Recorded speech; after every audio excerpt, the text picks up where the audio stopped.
to segregate? Something like an audience when you segregate something for the very first time, right, Cameron? Yeah. Excellent. Ready? One. You guys set? It's a little slower, right? Than our last one. A 1, 2, 3, 4.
You all have PE credits that you have to.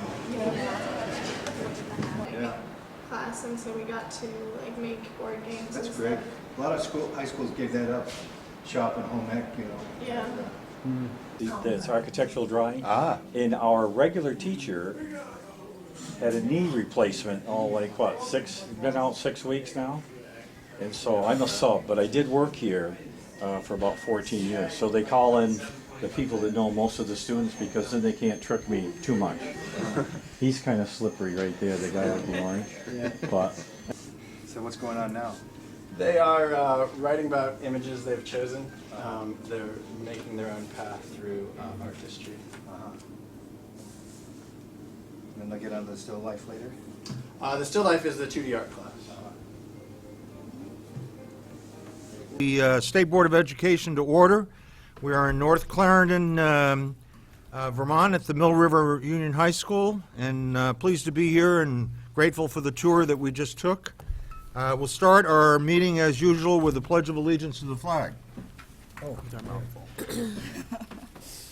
I pledge allegiance to the flag Of the United States of America. and to the republic for which it stands, one nation, Under God, indivisible, with liberty and justice for all.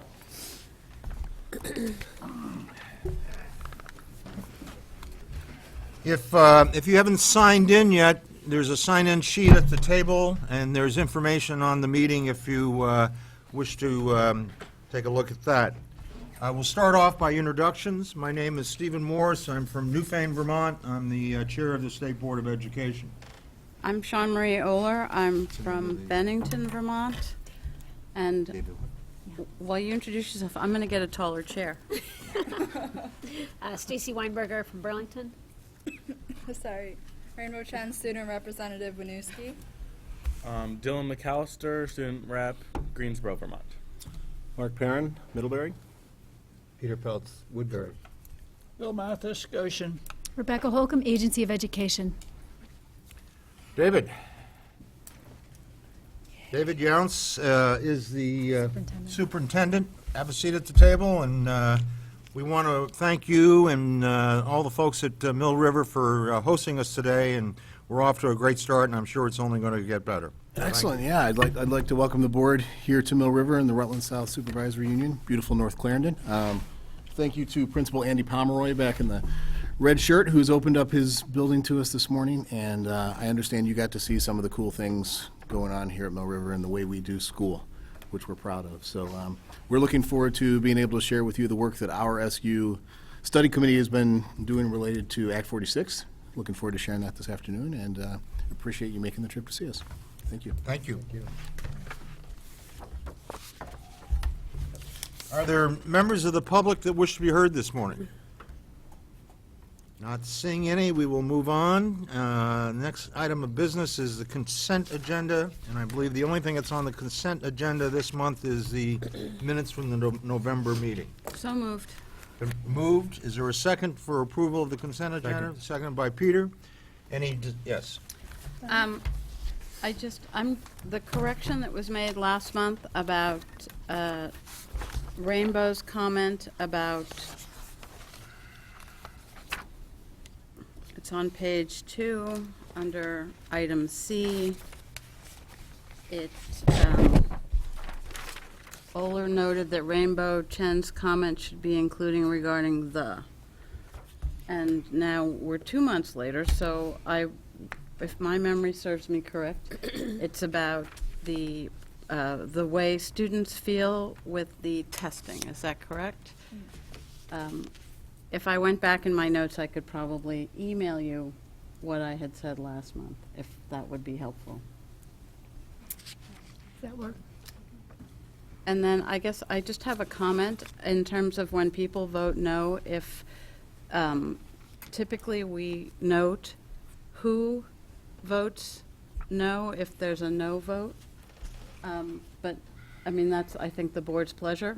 But I usually in minutes, if it's unanimous, it's unanimous. But if there's one vote abstaining or no, usually it's noted who that might be for the record. Sean, I assume you'd want something more specific than just testing. No, I'm going to send her the language because it's not there. I mean, unless you want to say it right now. Okay. Right now. Catching her on the spot. So I think that's probably a good comment on if there are no votes in the future that we identify, or abstentions. And we may have abstentions today, so I think that's important that we note.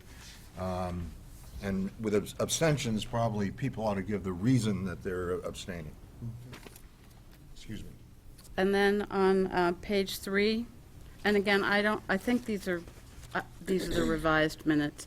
Under section F, or item F, Secretary's report, Secretary Holcomb spoke to the board about the impact of the agency's loss of 5 positions, and I would ask that we add the word due to retirements, because it's not really specific about the loss of these 5 positions. And that's it for the sort of. So maybe that ought to be handled as an amendment, the last suggestion. Actually, it does say loss of 5 positions to retirement.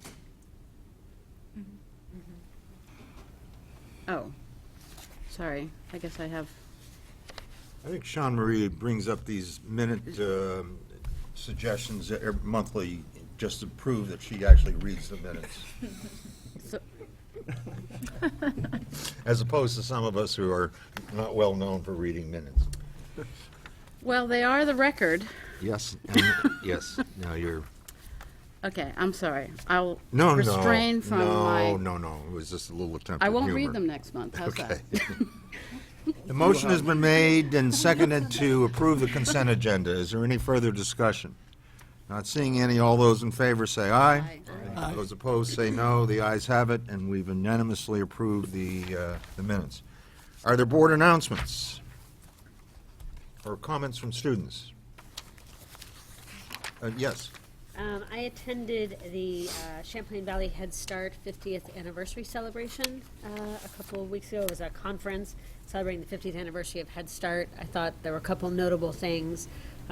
One is that I was really struck by that there was a time where there was a nationwide commitment to fight the effects of poverty and create this nationwide program addressing the needs of our youngest students. I think it's relevant when we start looking. We talk about pre-K expansion in Vermont and what that's for, to see what kind of efforts Head Start has made over the last 50 years and where the successes have been. And we heard from a variety of parent speakers about what those programs have meant to them, and it's important just for us to keep vigilant in our advocacy for those block grants that support programs like Head Start. As we look at, it was interesting to me to hear people comment, as we look at that money becoming possibly more, instead of a nationwide program allocated to each state, that could be the death of a program like Head Start, and then depending on what kind of state you live in, could have some major impacts. And the statistic that really stood out to me was that preschool children are 3 times more likely to be expelled from preschool than their school-age peers. And I thought that really was telling about preschool children are 3 times more likely to be expelled from programs, to be asked to leave a program than a school-aged child. And I think that what that's saying about behaviors and struggles and challenges that young children are facing, and the need for a talented teaching pool to really know how to best support those students rather than just removing them from programs, is really something I think we should keep an eye on and is important. So I thought that was interesting. My understanding is Head Start does not have a high rate of expulsion. And so I think that there are different programs, that some that do and some that don't. And part of it is understanding what makes it likely that children won't be expelled. Right. Thank And you. there is good research on that. Good point. Yep. Mark? Yeah, since our last meeting, I first attended the House Committee on Education back on November 18th, I believe, and I was there all day, and in part thanks to, Sean Marie forwarding all the nice articles that are around the state, which makes it easy to keep up on that stuff. I would say what was reported out has been pretty accurate, and it was just nice being there, considering you're sitting there and not doing anything all day. It actually went pretty fast. It was all pretty informative stuff. The other thing is, on November 30th, I attended a Vermont Financial Literacy Commission, which the AOE has a table on the board, or a seat on the board, and I was asked to represent that. And so I sent something out yesterday to kind of give you some background if you haven't seen the email. But if there's anything in particular specific that you want to talk to me about in regard to financial literacy when it comes to our students in particular, by all means, feel free to contact me anytime. That was our first meeting. It was mostly a meet and greet, and talk about the history of how it got to be, this commission got to be formed and so forth. So we're just getting started. Bill? Attended Southwest Superintendent's meeting with the legislators from this area, and that's always good to catch up on those activities. And they have the same kind of concerns that we're talking about here, so we'll talk about that as the day goes on. Spend some time on ESSA, and I think Rebecca will probably be talking about that pretty much here this morning.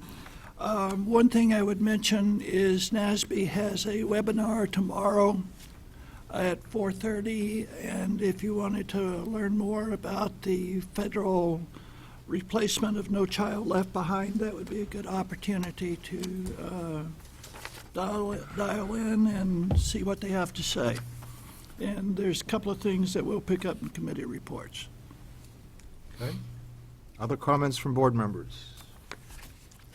Not seeing any, we'll move on. I actually have a couple of updates. On December 7th, I and Bill and Krista and Mark met with the two appropriations chairmen. Tim German from the House Ed Committee was there. Steve Klein and another member of the Joint Fiscal Committee also attended. Mark Perot. Thank you. And Donna's replacement in the Legislative Council attended, and I didn't get his name either, but he had been on the job, I think, a week and a half, so it was great he came. And the purpose of the meeting, as you recall from an earlier letter that we approved and sent to the Appropriations Committee chairs, was to talk about staffing. Staffing at both the agency and the board levels. I had worked with Bill Talbot a bit in advance on the agency point of view, and he had given us some comparisons between FY08 and FY16, where it showed that the general fund contribution to the agency was down some 31% in that time frame, and that the agency had lost 43 positions in that time frame. 29 of them actually had been funded by the general fund. So we made the point, first and foremost, that especially with Act 46 now becoming effective, that the agency staffing needed to be reviewed and adjusted.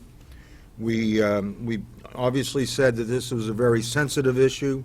We did not expect the administration to be coming in, given the budget constraints, that there would be big requests for new agency positions. But we made the point that we thought they needed to look at that, not only to help the agency and help education in general, but to help the board. We moved on from there and pointed out that since Act 46 had become effective and we had talked to members of both, I should go back a little bit. No one from the, even though they were invited, no one from the Senate Education Committee showed up at the meeting.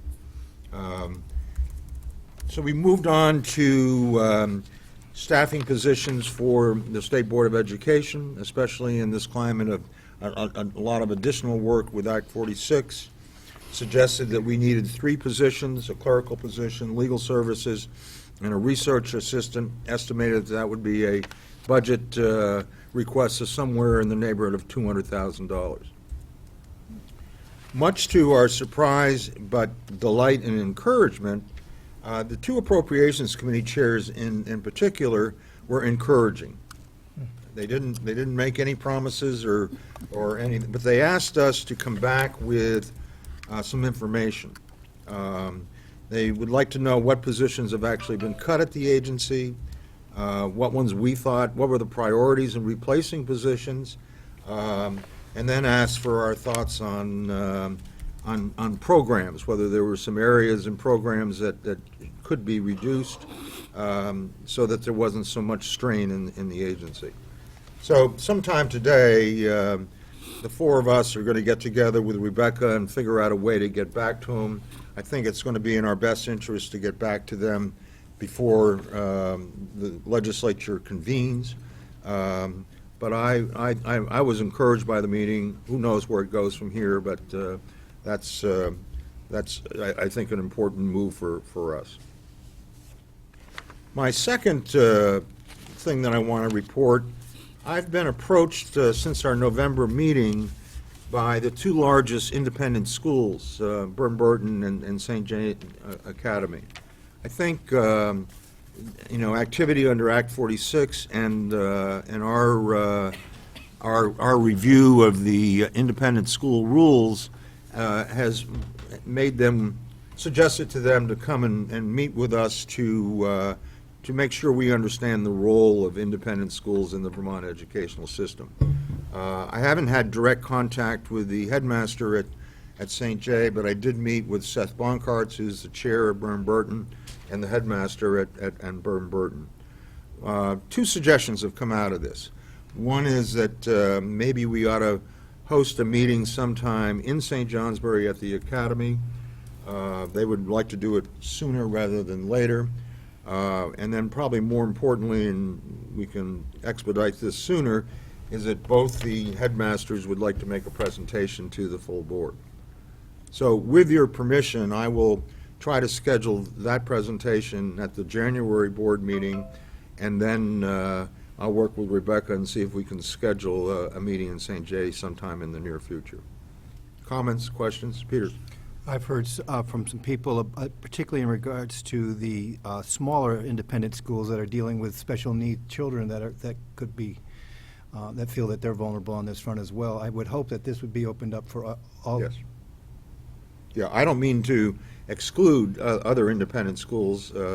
I was just reporting that I had heard from the 2 largest, and they thought it might be a good time for them to meet with us and just make sure we understood. And I think they'd go beyond just their particular schools, but we should, if there's other people that should be included at the same time, let me know, and Rebecca and I'll work that out. Bill? Couple of things. We'll be looking at the agenda later, and I think we can maybe think of those visitations in light of that schedule. And the other reason I'm thinking is we need to talk about what we're going to do with the legislature, whether we're going to have a legislative breakfast or coffee or what have you, and that would be at the January meeting. We have 2 January meetings. Well, that's, at the end of the day, we'll talk about that. We don't have a second January meeting scheduled yet. As I recall, we had a conversation about it in November, but we didn't resolve it. And in talking with the secretary and with Donna, we thought that maybe at the conclusion of today's agenda, and after we have seen how long it takes us to deal with with applications, at that point we can determine whether we need a second meeting in January and schedule it. maybe it's changed, but the last I heard is that there may be as many as 5 accelerated applications for our consideration in January. Or maybe we just schedule a second date in the event that we need it. I thought we did secure a date.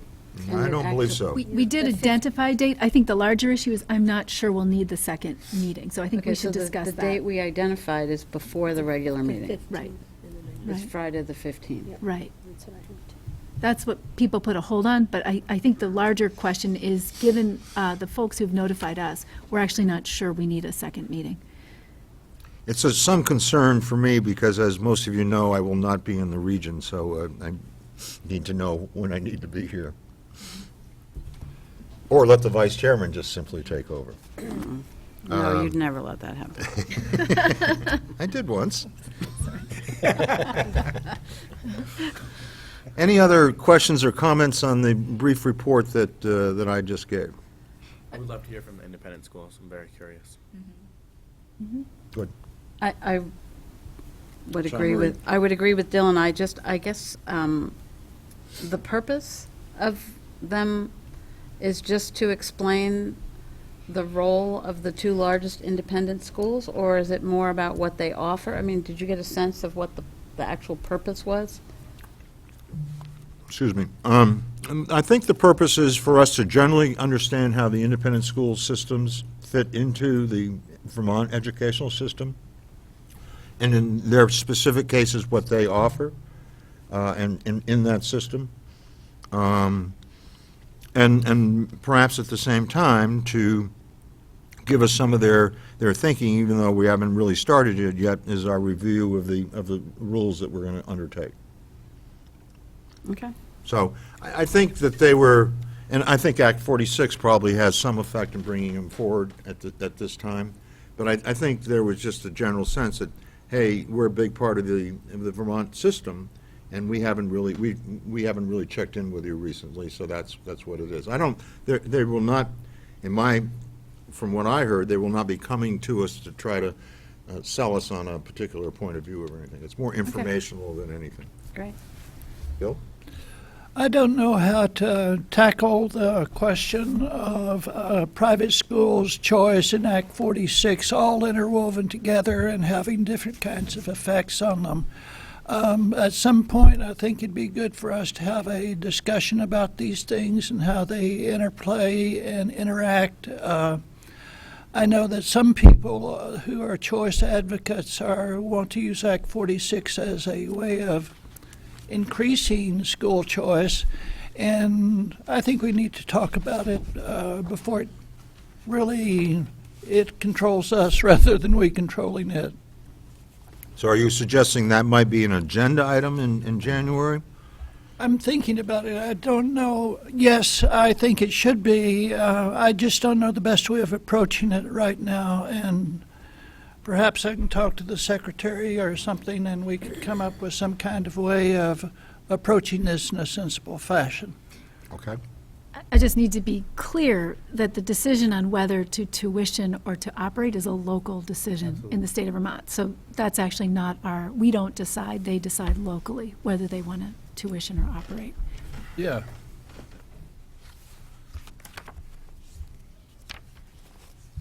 Questions, comments? We'll move on to the secretary's report. Well, I'm going to put this up, and while I do that, I'm going to address my first item. And yeah, I might need a little help. I'm more tech here than I usually am. This is one of the slides. So since we are looking at some merger proposals today, I thought it would be good just to sort of situate you, and I know Donna will speak to this a little bit later as well, but sort of where we are in the implementation process. Because it's pretty amazing to me actually how much interest there has been under Act 46 in looking at ways to partner. And it isn't about how you operate, it really is about people of however they operate of small size trying to find ways to partner and work together with neighbors to really improve opportunities for their kids. And what we see is that we now expect 15 votes before July 1st, 2016. And those of you who worked in school boards, you know what a phenomenal accomplishment that is, because of the amount of work around community building and consensus building that's necessary to get people focused on what shared goals are. That's an extraordinary accomplishment. And those votes include 8 supervisory unions that have notified the AOE that they're pursuing accelerated mergers. Remember, we have 2 that have already gone through votes. We believe 2 more are pursuing accelerated mergers within that time period. 1 accelerated merger that was already approved by voters, this now needs to be updated. And then after today, and then the AOE expects several red or red variation votes as well. In fact, 2 of those today don't count as accelerated mergers, but they are votes that move towards unification. They're just not accelerated because they don't meet the preferred criteria, but they're still wins for many of those towns in that they're enabling them to get to scale in ways that help them better serve their children. And in addition, beyond that, we see 23 active Section 706B study committees to our knowledge. These are people who've identified themselves to us. We're also aware of several regions that have not identified themselves or asked for study grant because they want to do it locally and they want to keep their politics local until they really have clarity on where they want to go. And then the other thing we're starting to see emerge is conversations about mergers across SU lines. And that's particularly in places that have a lot of variety of district structure.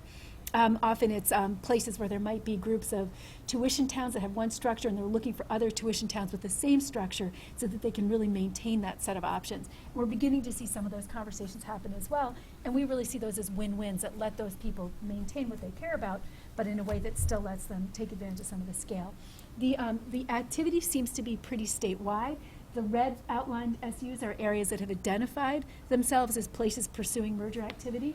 And you can see it's pretty widely spread across the state. I can tell you that some of the green areas which are just the greens are the outlines of the SUs. Some of the areas that are outlined in green as just SUs are also very actively pursuing opportunities. They just are not doing so with state-supported study grants. So the reds are the state-supported study grants, and the greens are also SUs, and some of them are also making a lot of progress. So repeat that again. The red are people who are have actively applied to the state. Where did it go? This is very confusing. Yeah, it's there. These ones that have outlined in red, these are regions that have applied to the state for a study For the grant of funding. some sort, some funding support. So that's sort of an official declaration. We now have official record that they're engaged in conversations and who they've been talking to. Some of them are exploring multiple options, and that's great. You know, I think those are productive conversations, and sometimes by talking to another district, you may realize actually you don't want to pursue that. That's also fine. Process of elimination works as well. But the point is, people are really engaging in this conversation, and I really have to hand it to our school boards. This is a hard conversation. No one wants to have this conversation. The question is, given the reality of where we are, what are the best ways to try to work to support our children? And I really hand it to our school boards because they really have embraced this challenge and are doing some incredible work. And we all owe them a big debt for that. And then some of these places, again, I mean, for example, this one you have heard about, Bennington-Rutland, has been very active in conversations and is really thinking about how to partner within that larger SU, which is a large SU.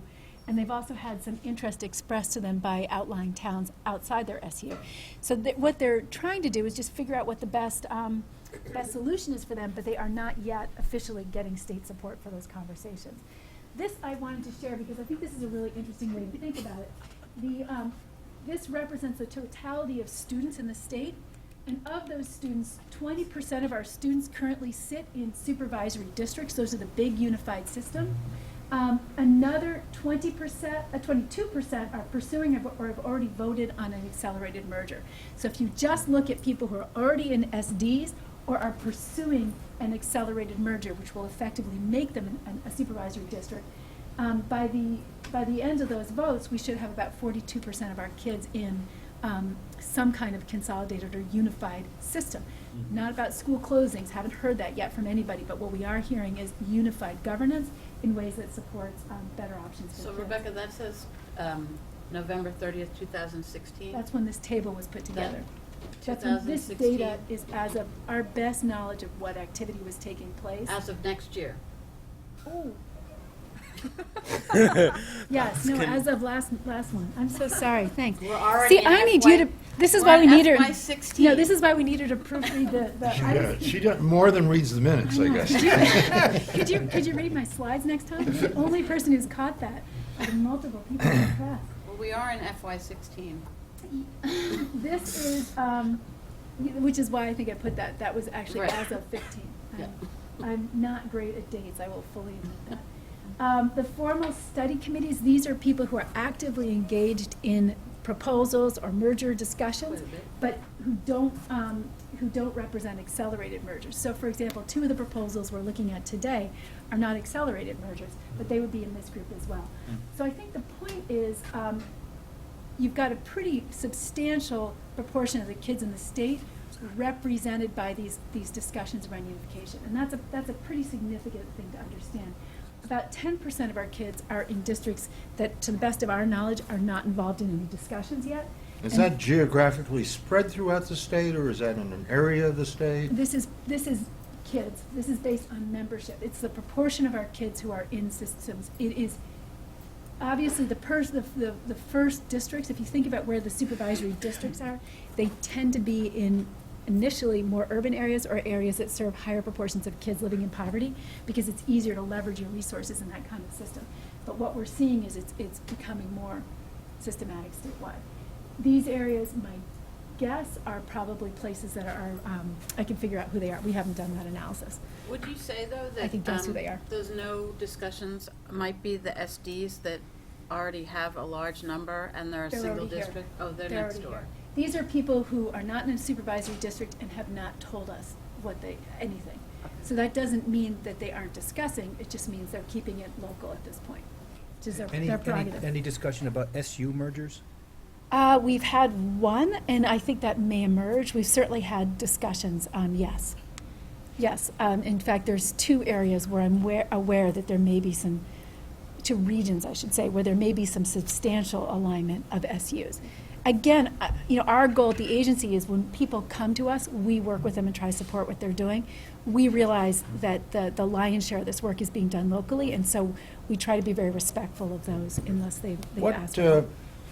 This may be, I'll let you finish and I'll ask. Well, that's all I'm going to show, that's my slides. Could you send us those slides? That would be very handy to. After I correct it, yes. Yeah. One of the responsibilities we have under Act 46 is to make sure that districts are not isolated as we're creating districts. Have you got? I think I'm going to leave that to Donna, All who I right. think has got a map, and we'll talk a bit about how she's attending to those conversations.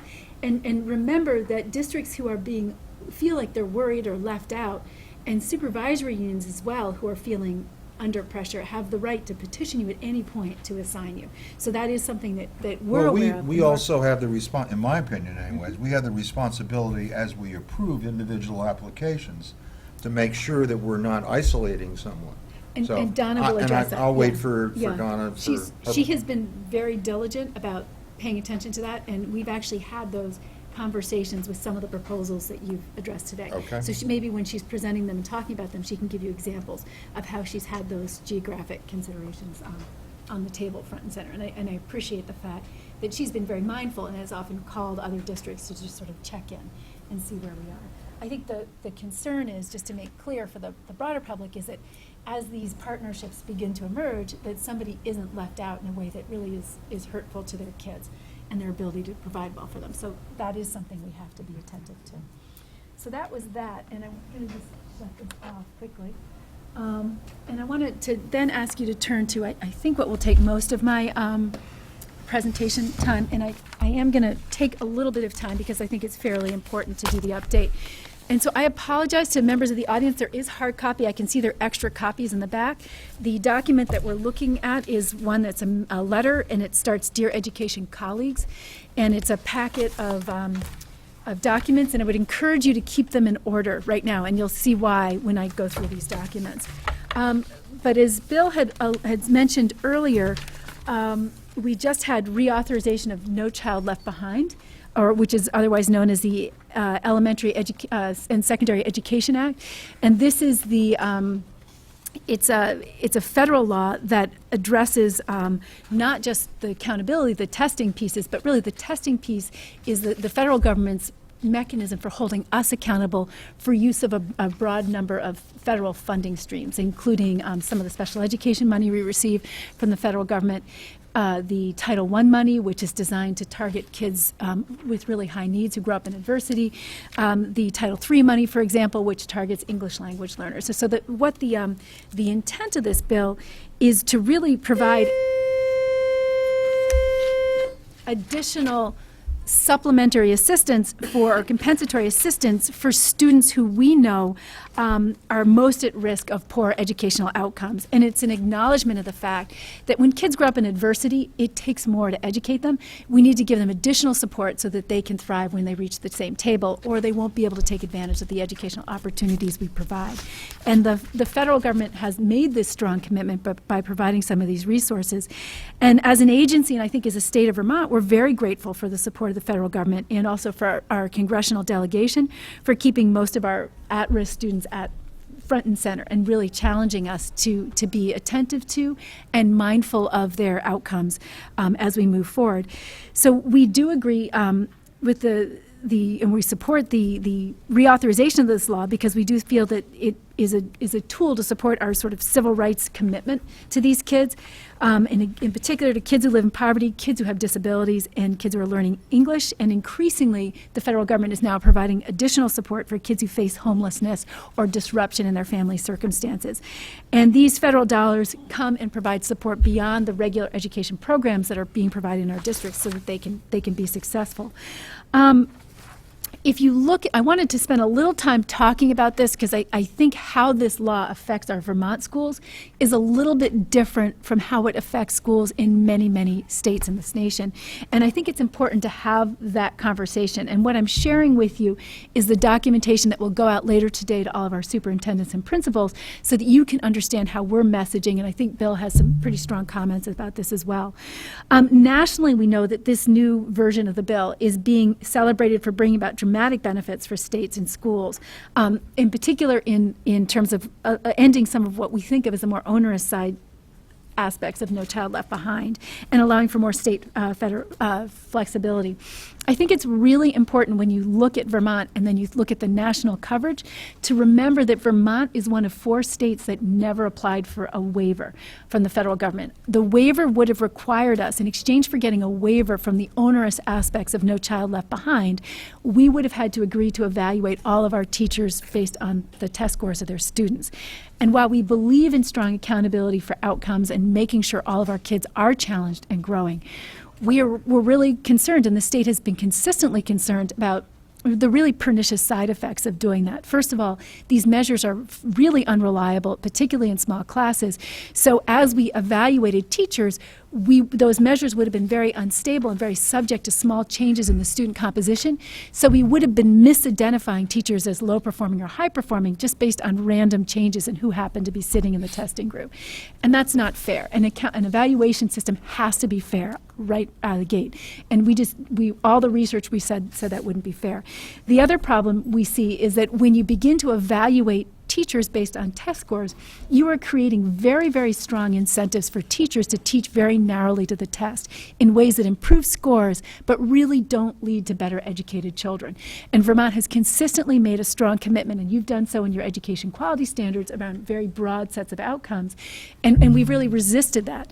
And as one side effect, one benefit for Vermont has been that we have not seen as much of the narrow test-focused teaching that you see in some states, and we have not seen the pushback against the standards and the Common Core and against the smarter balance that you have seen in other states. Many other states are very worried about having enough students take the test to even be eligible for some of the federal funds.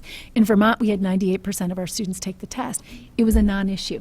We have not seen substantial pushback against the Common Core, but we also aren't evaluating teachers, we haven't created that pressure that they're being measured against a limited set of standards that may in some cases not be the most appropriate set of standards for kids at a given grade level. What we have consistently said is good teaching requires professional judgment. We need to challenge and support our teachers as they make good judgments using the standards as a guide, but knowing that they may need to modify because of the needs of the children they see in front of them. And so as a result, we haven't had that sort of animosity and that instability in our education system, and our teachers have been able to focus not just on what they teach, but how they teach, which at the end of the day is really more important. And so the big change under No Child Left Behind is that the federal government can no longer require through those waivers that states evaluate teachers based on these test scores. So for the 41 states who took the waivers, those are dead. And that means they get to take the money and run, and they don't have to honor, which is good for them, because at the end of the day, what we care about is integrity of practice for kids nationwide. And so we do think that this was a very positive, powerful step forward for the nation. However, that big change doesn't manifest in Vermont because we never made those decisions in the first place. So when you hear in the media discussion about the elimination of high-stakes testing, it is the elimination of high-stakes testing for teachers, unless the state chooses to go back down that route. But it is not the removal of testing to hold schools accountable for appropriate use of the title funds. So I wanted to make sure you understand that, because the argument in our context is much more nuanced, and what our schools will actually experience is not as dissimilar from what they've been experiencing under No Child Left Behind. So I wanted to give you that as context, but if you go into the second page of the memo, I'll just quickly talk through some of what you will see and what you won't see, so you can begin to see some examples. And then the follow-up documents, I'll orient them to you, but I'll let you go through them at your own leisure. So the first thing I did say is that ESSA will make a big difference in waiver states, but locally some of our changes will seem a lot less dramatic. Many of the elements of No Child Left Behind are still in place, and you will still continue to see them. The law requires us to use the test scores as a primary method of identifying which schools are meeting or not meeting standards. So we will continue to see annual testing in grades 3 through 8, and some testing somewhere between grades 9 and 12. And we can have a conversation here about what tests we use. One of the things that's new in the law is it's giving access to states to use something like the SAT or the ACT instead of one of the Common Core developed tests. And that might be a good choice for us, so that instead of making 11th graders, for example, take the Smarter Balanced Assessment, we could make every student in the state take the SAT. That would be the accountability test, but it would also be, frankly, a college entrance test. And what we've seen in some data is that when every child takes the college entrance test, all of a sudden they start getting the mail about colleges, and we actually see an uptick in the number of kids who start to think, hey, maybe I'm actually college material. And some of the data we've seen out of Dartmouth, for example, suggests you could even get a jump 4 or 5% in the number of kids who actually apply to college. That could be a really good choice for us moving forward. We will now have that opportunity to do that under this new bill. So that's a win. We also will have to continue to calculate a 4-year cohort graduation rate, and we'll have to look at all the data by subgroup. You know that currently, when we reported the Smarter Balanced Assessments, 80% of our reporting cells had to be suppressed statewide. When you have very small testing groups, you have to suppress a lot of the data. We tried to get some flexibility to look at supervisory units as opposed to school units, because our school units are so small, it's hard to get performance data. That flexibility is not yet there. And we have the problem that if we report school level data in some SUs and then SU level data as well, you could walk back and end up identifying kids. So we're kind of at a loss on how to handle that, just because of some of the challenges. And we'll continue to work at that, but it's difficult. We still have to produce state and school report cards that show how schools perform. And so those are familiar elements or hallmarks of No Child Left Behind that will still be in place. We'll still have to identify the 5% of quote-unquote low-performing schools. That will be done, again, primarily by test-based measures. We will also be able to include some other measures. I have to note we were able to include other measures under No Child Left Behind, but no one ever did. And part of the challenge is many of those other measures don't discriminate. The law privileges measures that discriminate. And by discriminate, I mean that show differences between student performance. And so if all of your schools have very high graduation rates, that's not a measure that discriminates because everyone's graduating a lot of kids. That might be a great outcome for Vermont, but it's not a good measure for the U.S. Department of Ed because it doesn't help sort our schools into higher and lower performing schools. So that the measures they prefer are ones that sort of help us sort and rank and then identify the low performing for interventions. What is going to change is how we put some of the pieces together and how we might use these. We'll have to have a lot of discussions about that. One thing we will be able to decide is if we want to add growth scores. I would never recommend that at the student level in accountability plan, but certainly at the SU level perhaps. We'll have issues with reliability there as well. But it does address some of the challenges that we know that some of our schools disproportionately serve students who are coming out of extreme adversity, for example, or a lot of English language learners. We would expect them to not score as well initially, and that's not a referendum on the quality of the schools or the ultimate ability of those children. It just reflects the fact that they don't speak English, for example. And what we might see in those schools is even though their initial scores are low, they're making tremendous progress with those students while they're there. And so we want to be able to find some way to honor and recognize that as well. That being a low-scoring school, actually, some of the best instruction I've seen in the state is actually not in the highest performing schools in the state. And it's just worth being cautious about what inferences we draw based on some of this data. We will also get to include at least one non-academic measure, and I know we will be coming back to the school board, the state board, to have some discussions about what that might be. And we also have some room to consider the best way to put all these measures together. For the purposes of the federal accountability, we can decide what to put in the federal accountability, what to maintain in a state model. And we also have a little bit more flexibility in how we respond in terms of what interventions. It's a little tricky because it calls for evidence-based models for school turnarounds. There's only one study on the website. There's really very little. There's an awful lot of research. In fact, there were initially 4 recommended strategies for school improvement, and now 4 of them have been discredited by empirical research. So, we're really waiting to see what comes out of the U.S. That's really amazing. Well, we're waiting to see what comes out of U.S. Department of Education in terms of what that means, and I think we have probably some homework and work to do here in terms of working with our superintendents and our principals to really define what effective strategies are, and then to work with them to systematically document that effectiveness.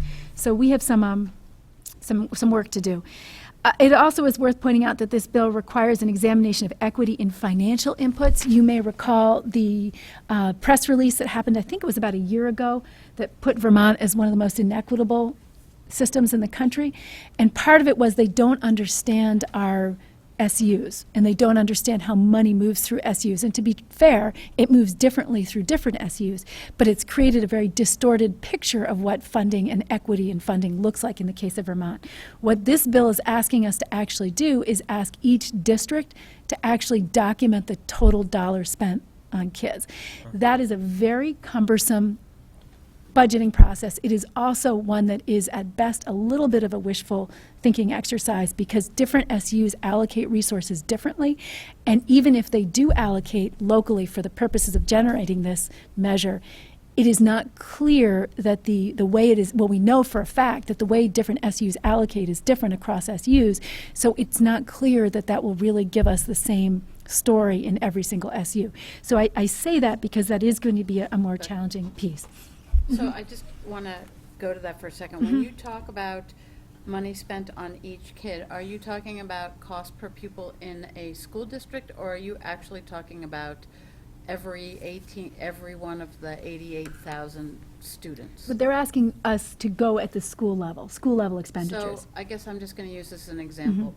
So in a school district that receives both federal aid from Forest money and state small schools grant, instead of it looking like it cost X amount of dollars to educate that student, you would actually take in the revenue and make it show that it was actually costing $28,000 per student? So I think you can see how my head is starting to explode when we think about this, because you just introduced a number of factors that we have never really accounted for. So my guess is that many people don't know that there's a handful of districts, primarily in the south of the state, that are eligible for federal impact aid. They use that aid, but it doesn't come through the ed fund, so it's actually an artificial subsidy of their local education spending. Right, so so we don't actually, through our ed fund expenditures don't actually track. What the federal government is after is exactly what you're alluding to, which is how much within each school, what are you spending on your kids? Because you have to understand it from their perspective. They're used to systems that have very large school districts with many schools within the districts, and they want to know if schools that serve, higher income parents are getting more money than schools that serve lower income parents, which in some states is the case. And so they want to be able to track school level expenditures. So in our case, it may be that it may be completely geographical versus socioeconomic. I don't even know that that's it. I mean, I think we have a lot. I mean, I think the fair thing to say is that we're still waiting for guidance on specifically what they mean, and we have a lot of decisions to make locally about how we actually go through some of these processes, and we will have to have a lot of conversations with VASBO, which is the Association of School Business Managers, about what is and what isn't possible and what's the best way to try to respond to this demand. So this is just one of the areas in which we have a lot of conversations coming up over the next year. The state board has actually talked about the idea in the past about how one could actually let a district know what they're actually spending, not what their tax rate is, not what their cost per pupil is and the equalized pupil count, but what they're actually spending on each student, not their tax rate, because I think there's that is a different number than what is put before the voters in March or whatever. Because it doesn't include, for example, the federal funding. Right. Yes, that's right. Or the small schools grant, really, Right. because what you're doing is you're subsidizing the cost per pupil. By Or the outside forest means. impact aid. Yeah, the federal impact aid. Right. No, I think that there's a number of those that are invisible. And what this, I think you've spoken to the intent. The intent is a good intent. The challenge is how we serve the intent in this context. The intent is to ensure that we have some fiscal equity in the support we provide for kids, regardless of where they're born. Let me quickly emphasize one point you made before you get by it. You talked about this data collection system. Can you say unfunded mandate? We'll talk about appropriations later, but collecting that kind of data strikes me as a very huge job, and it's a huge capacity problem. I don't know if there's going to be money available to support that. My understanding is there's not money, and I think part of it again is this will be a much more challenging mandate in some contexts than in others. It will be more onerous, for example, in supervisory unions than it will in supervisory districts, and part of it is just the impact will not be the same in different regions. So there's a lot of variables, and this is again one of the things that we have. I'm going to stay in order because I know I'm going to lose track. But one of the things that we have to do is have a comprehensive implementation and review plan that goes through the regulations as they're developed and thinks through with all the relevant stakeholders what the implications of these changes are, so that people can approach them in a sensible, intelligent, and hopefully efficient way. So you're going to stage this out basically over 3 years. Well, I'll get to the timeline in just a second. Okay. You're getting ahead of me. So one of the big things that we keep getting asked, and again, I need to emphasize that there are a lot of wild cards here. So I'm giving you some basic broad brush strokes. There are a lot of variables. We haven't received we've got the bill as it was signed. We haven't received any of the guidance, so there may be changes in how some of this comes out. Authorizations also aren't the same as appropriations. Need to make that clear. So some of these numbers could change down the road depending on whether they're fully funded. But overall, we do expect a couple changes, knowing again that things change. But first of all, we do expect the overall authorizations to increase by about 12.3% over the next 4 years, so there will be some increase. And I've attached some follow-up documents you can look at later to get a sense of how those work. We're not yet clear how those will work in our Vermont schools and SUs and SDs. We're incredibly grateful that we have some very senior, particularly senators, who understand the unique circumstances of small states. Stacy had spoken about block grants versus small state minimums. We are such a small state that if we did not have small state minimums, we would be in real trouble. Just to give you one example, we get about $400,000 for administrative overhead to administer these programs. That used to support about 9 positions. It currently supports about 3.5. But we're insulated from any further declines in part by being a small state. So we really are up against the wall because of our size. Vermont can expect to see a reduction in the migrant and the Title IIA money because the new funding formula is pushing more funds to states with higher proportions of children who are migrants or living in poverty. That's a good thing from the perspective of the country. We got to remember this. That may hurt us, but Vermont is not a state with as many children living in poverty as many other states, and what this new change is doing is driving money to where the majority of kids are with acute needs. That's a good thing for the country. It does leave Vermont out for a little bit. So again, I support the intent of the bill. I support the votes of our congressional delegation because they did the right thing for the United States. One unfortunate side effect is it does mean we will have a little less possibly in those line items. I forgot to say up above, but I think it's worth mentioning, I want to make sure I don't forget it, that the ESSA does also add new subgroups to pay attention to. One is foster youth, homeless youth, and military-affiliated youth. These are all populations with high mobility. This is a worthy goal again, and there is some additional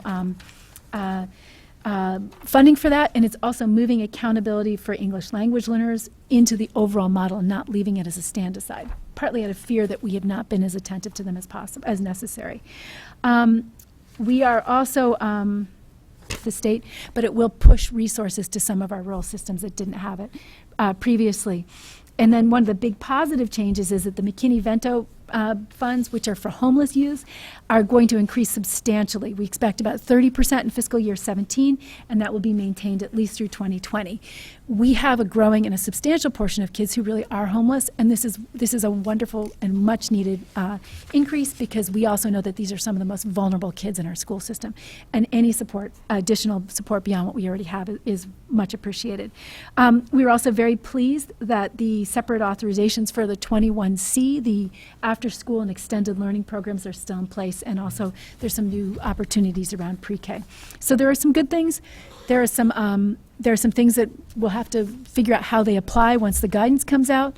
Net, it's going to feel a little bit more like business as usual here than it did in some other places. It's still unclear, for example, if now that all of our schools basically are low performing under federal law, you may remember that we're really the only state that had to label everybody, including some of our highest performing schools, which are also some of the highest performing schools in the country, are now low performing.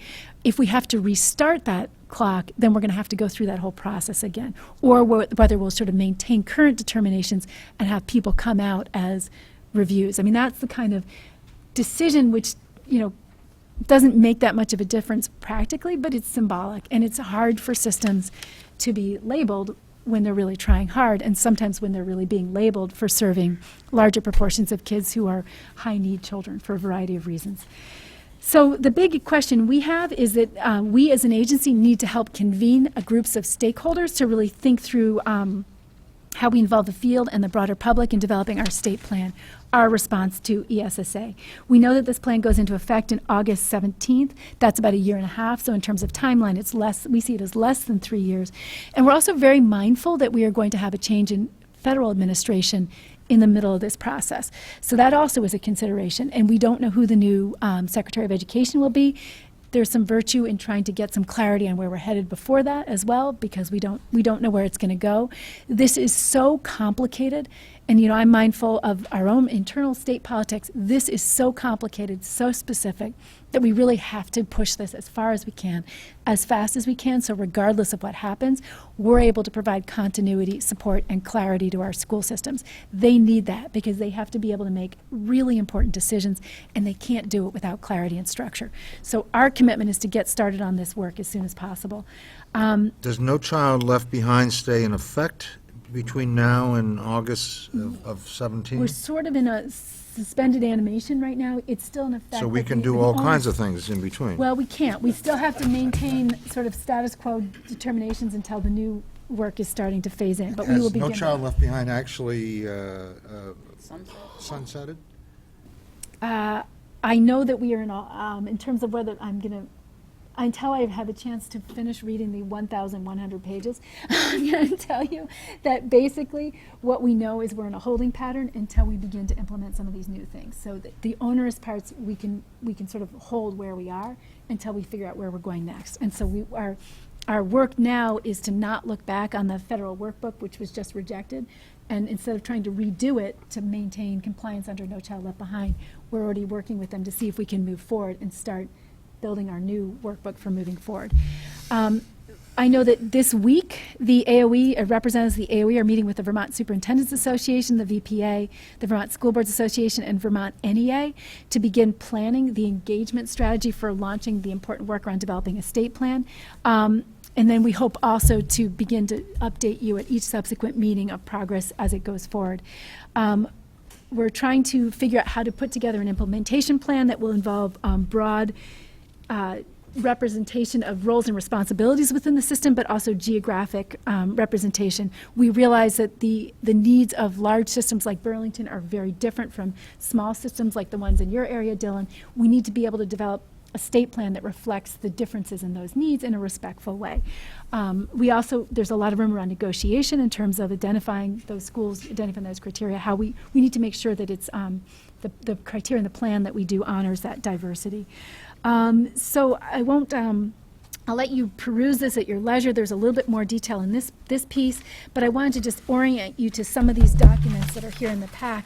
I'm not going to ask you to read these, and I'm not going to go through these now, but these are really so that you can begin to look at what some of the elements of the law are and our sort of initial quick reaction to what some of these implications are for the state of Vermont. So if you look at the document, each of these is a summary document.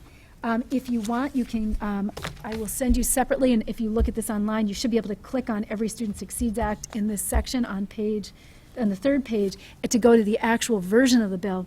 But these summaries were compiled by different organizations, and we did go through them all, and they do represent the key elements, and what we've done is provided commentary. So the first one, for example, is ESSA title by title. The first page is the actual title, the summary.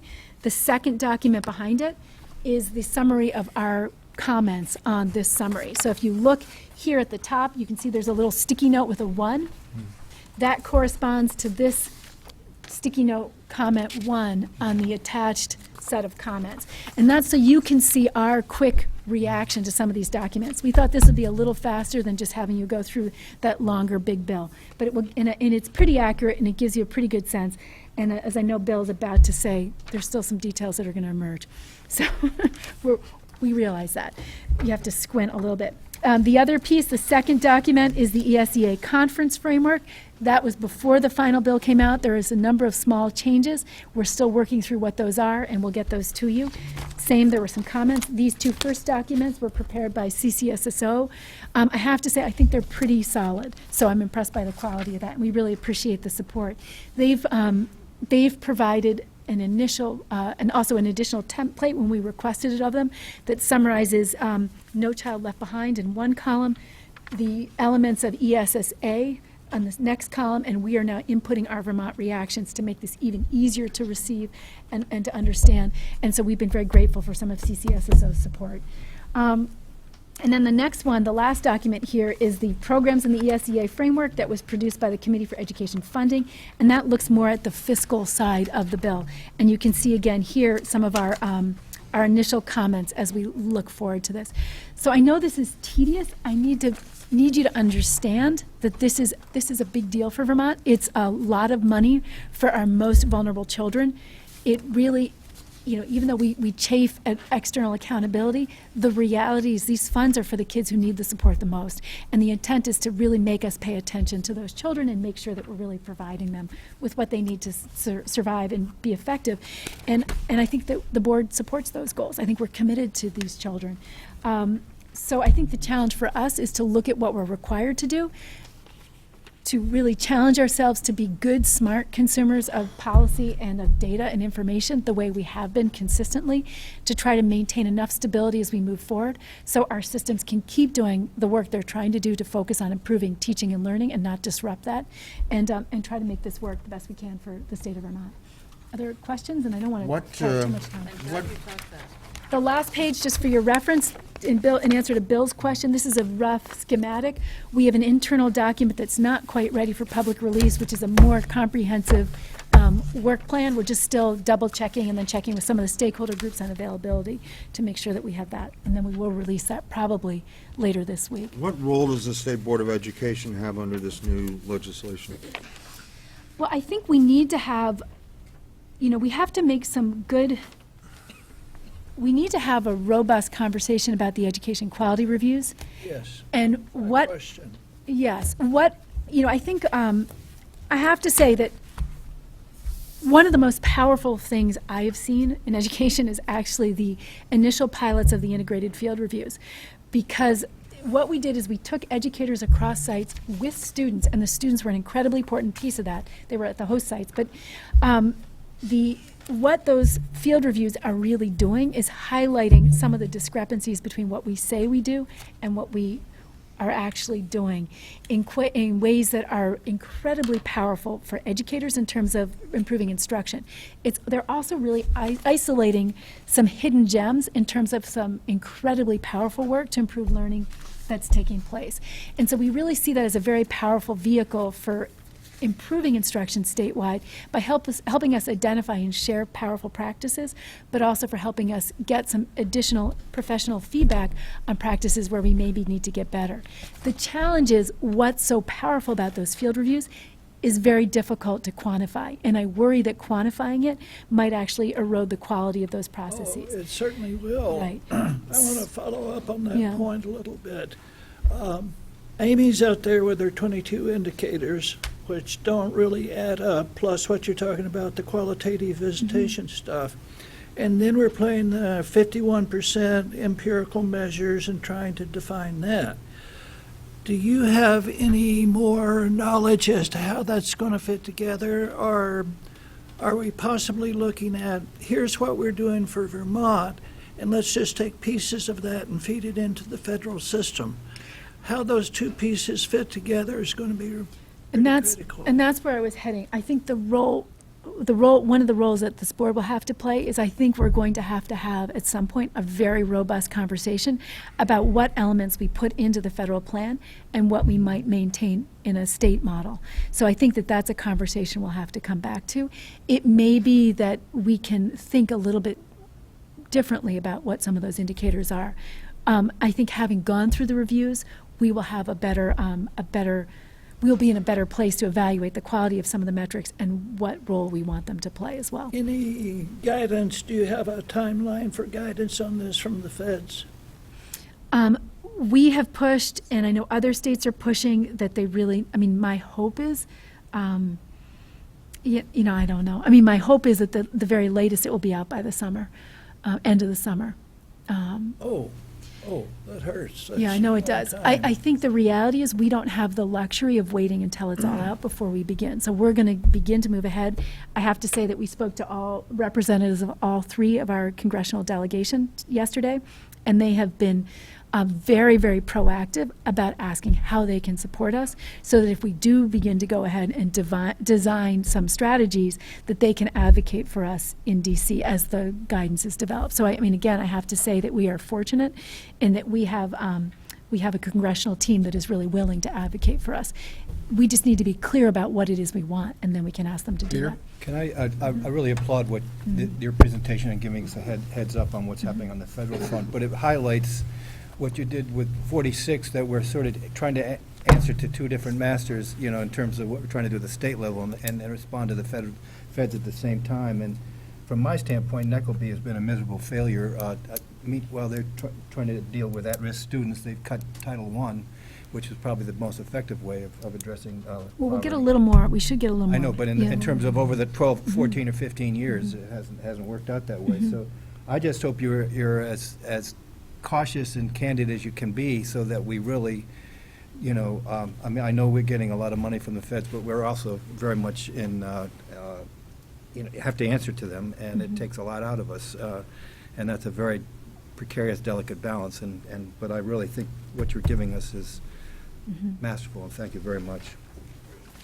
Yes, Krista. With these changes, how will this affect the agency? I know staffing has been tight, and this is going to create a lot more work for the agency, which is more of a federal agency at this point than a state agency. So what is this going to do to the workload, and how will that affect the state programs? Well, I think it partly depends how closely aligned. So, for example, if we are still required to identify the 5% of lowest performing schools in the state using the criteria that are outlined and end up being part of our plan, we have a little more flexibility about how we intervene to support them. So it could be that there could be some opportunities there to be flexible in terms of how we organize staff to support in ways that really also support our state commitment. I think, to go back to what Peter and you were, I think, alluding to, the logic model here is still test to hold people and then hold people accountable. It's still identify and sanction. And I think what I've heard from this board is that when a school isn't performing better over time, it's not because they don't want to, it's because they may lack capacity. And so what we need to do is find ways to provide additional resources or additional professional or technical expertise that actually enable them to do what they need to do themselves for their students. And so it's that logic model of federal accountability hasn't changed. I think it's a little bit at odds with what I hear in this group.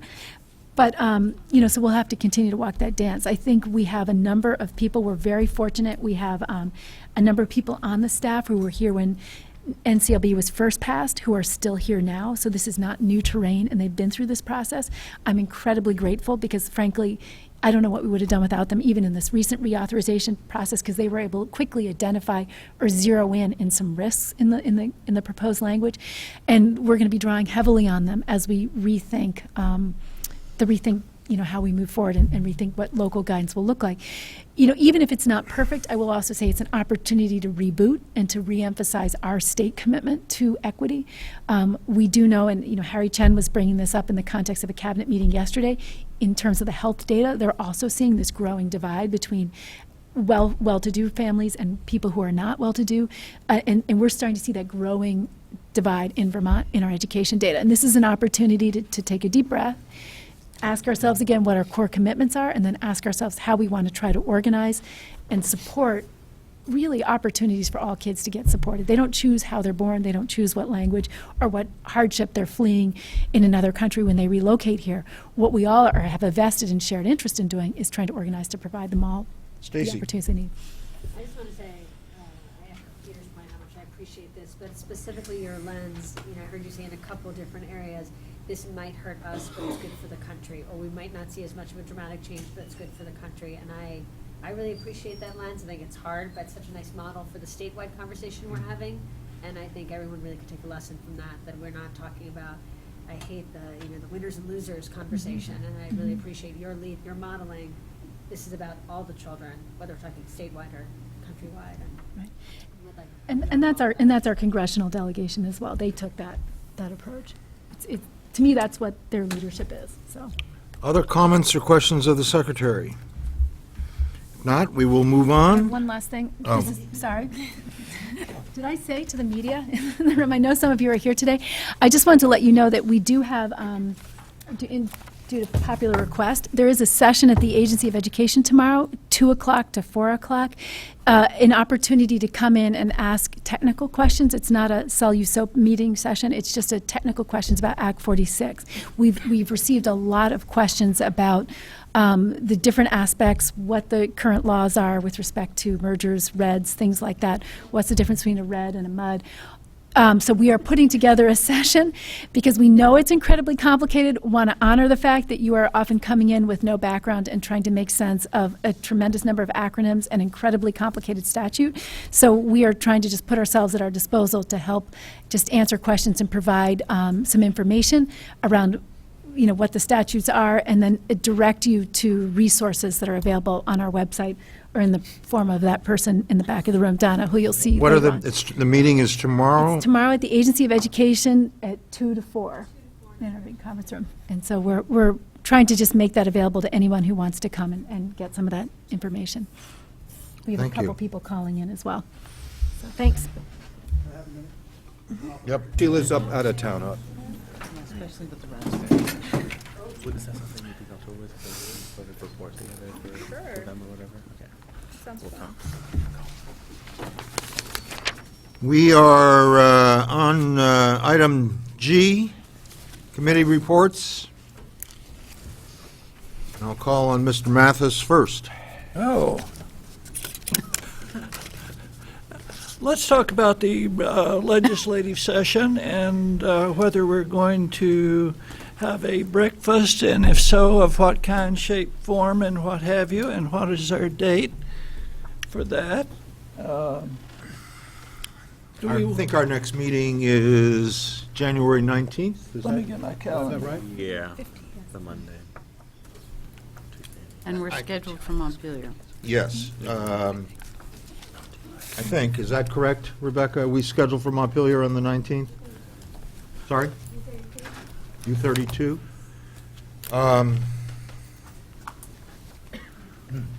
So I guess the question is, as we did last year, we convened at the State House first and had kind of an informal conversation with the education committees and Right. and maybe the appropriations committees. I don't have it in front of me, but I think we actually waited to February For the ledge part?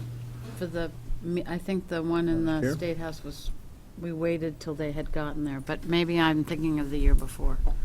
Well, this is the second year of the biennium. And Larry's down there to advise us And the sooner too. the better. Yeah, we can get started faster in the second year. I think we will, it looks to me like we met in January. We were in South Royalton in South January. Royalton in January. That's what I think. I think it was in February last year. I think if you decide what you February want, we will 17th, work to make what you Yes. want.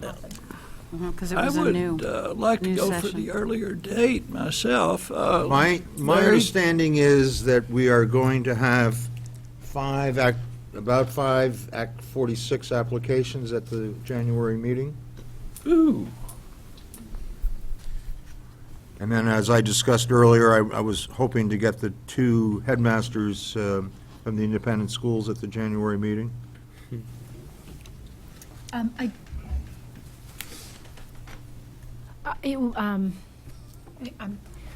Typically, we meet in the Montpelier regions. So I think we have several competing things, all of which are important. But it's difficult sometimes to be out of Montpelier area in January and in February. So historically, during session, we've privileged close. And I understand the need to meet near the historical academies. I would also point out that Mark Tashjian and Tom are at opposite ends of the state, so we need It to. would be in the middle. It might be in the middle. I mean, No, so there's no, two no, needs here. I think we should. I'm not questioning okay. meeting in Montpelier. I think that's important, and I don't think that needs to be changed. I think what's on the agenda is really what Bill is bringing up. Okay. So I believe last year we met in January and formed as a committee the legislative agenda, because we obviously we would have to be doing it now if it was for January. And it was a new session with new people, and we didn't know who was going to be assigned where. okay. So And you met in that's the my State House, didn't you? right, but that's my recollection for why we did February I think instead also of. we knew that whatever was going to be talked about was going to be evolving quickly. I think we made some calculation of, we wanted to wait and see what was kind of coming up, so we would know how we wanted to weigh in, right? Isn't that part of the February date too? My sense is that the only issue that this board might have with the legislature is the staffing issue. That we're not looking for new legislation or expansion of legislation. I think we're going to be pulled into some tweaks to 46, such as the tax bill. Yeah. But I don't see it as being much more, The point I was trying to make is that the agenda is not going to be driven by us other than staff. yeah. So, where does this leave us? Do we want to do something in January, February, or what?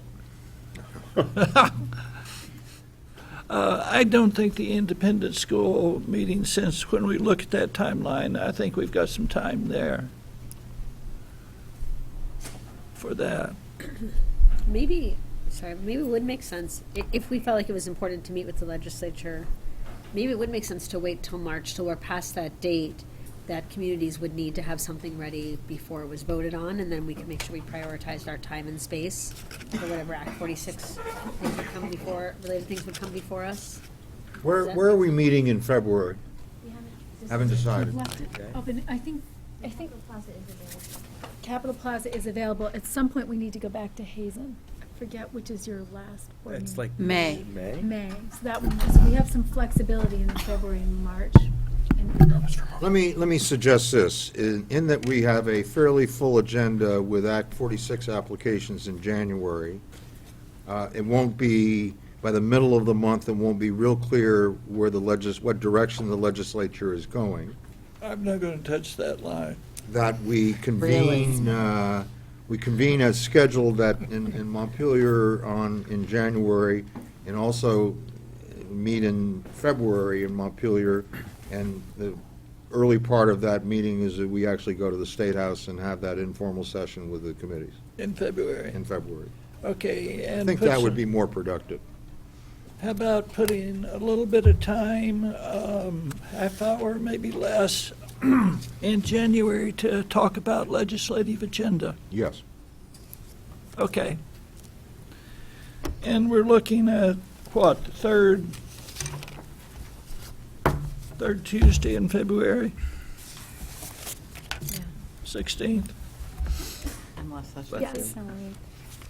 Which one? So we're meeting January 19th and February 16th, is that right, Rebecca? Okay. That's not vacation. No?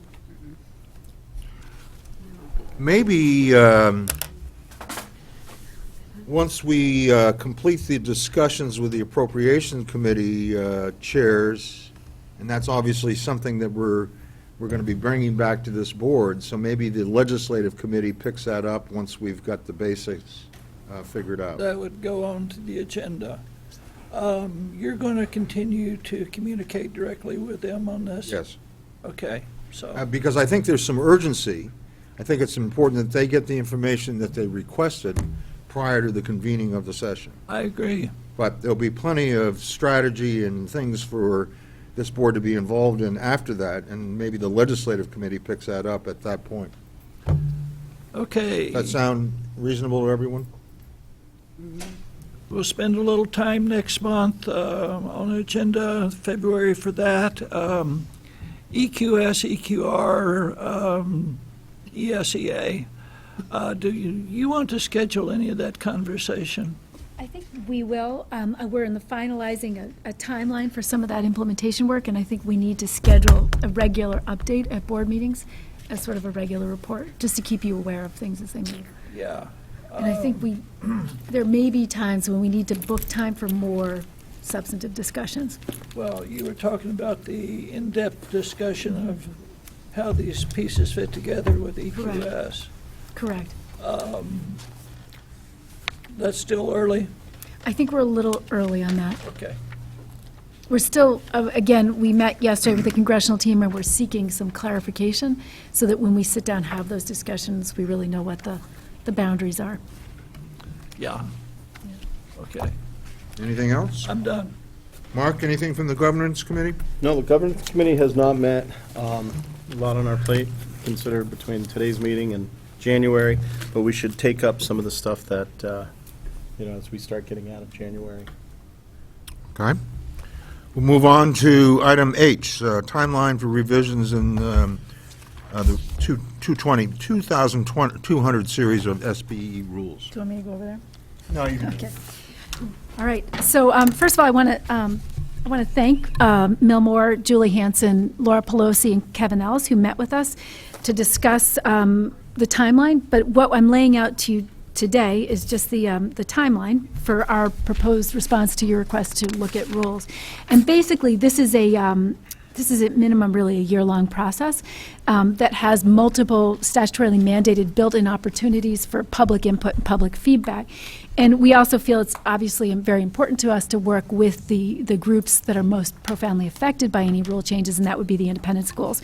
So what we perceive happening or anticipate happening is a series of meetings between December this month and May 2016 to really look at what the board has asked, to sit down with our partners in the independent school community to evaluate potential impact to some of those rule changes, and to look at whatever we can in terms of research on best practice and try to work to come up with a series of proposals with the goal of presenting to the state board a draft in 2016 for your review, and could the subsequent month pre-file with ICAR.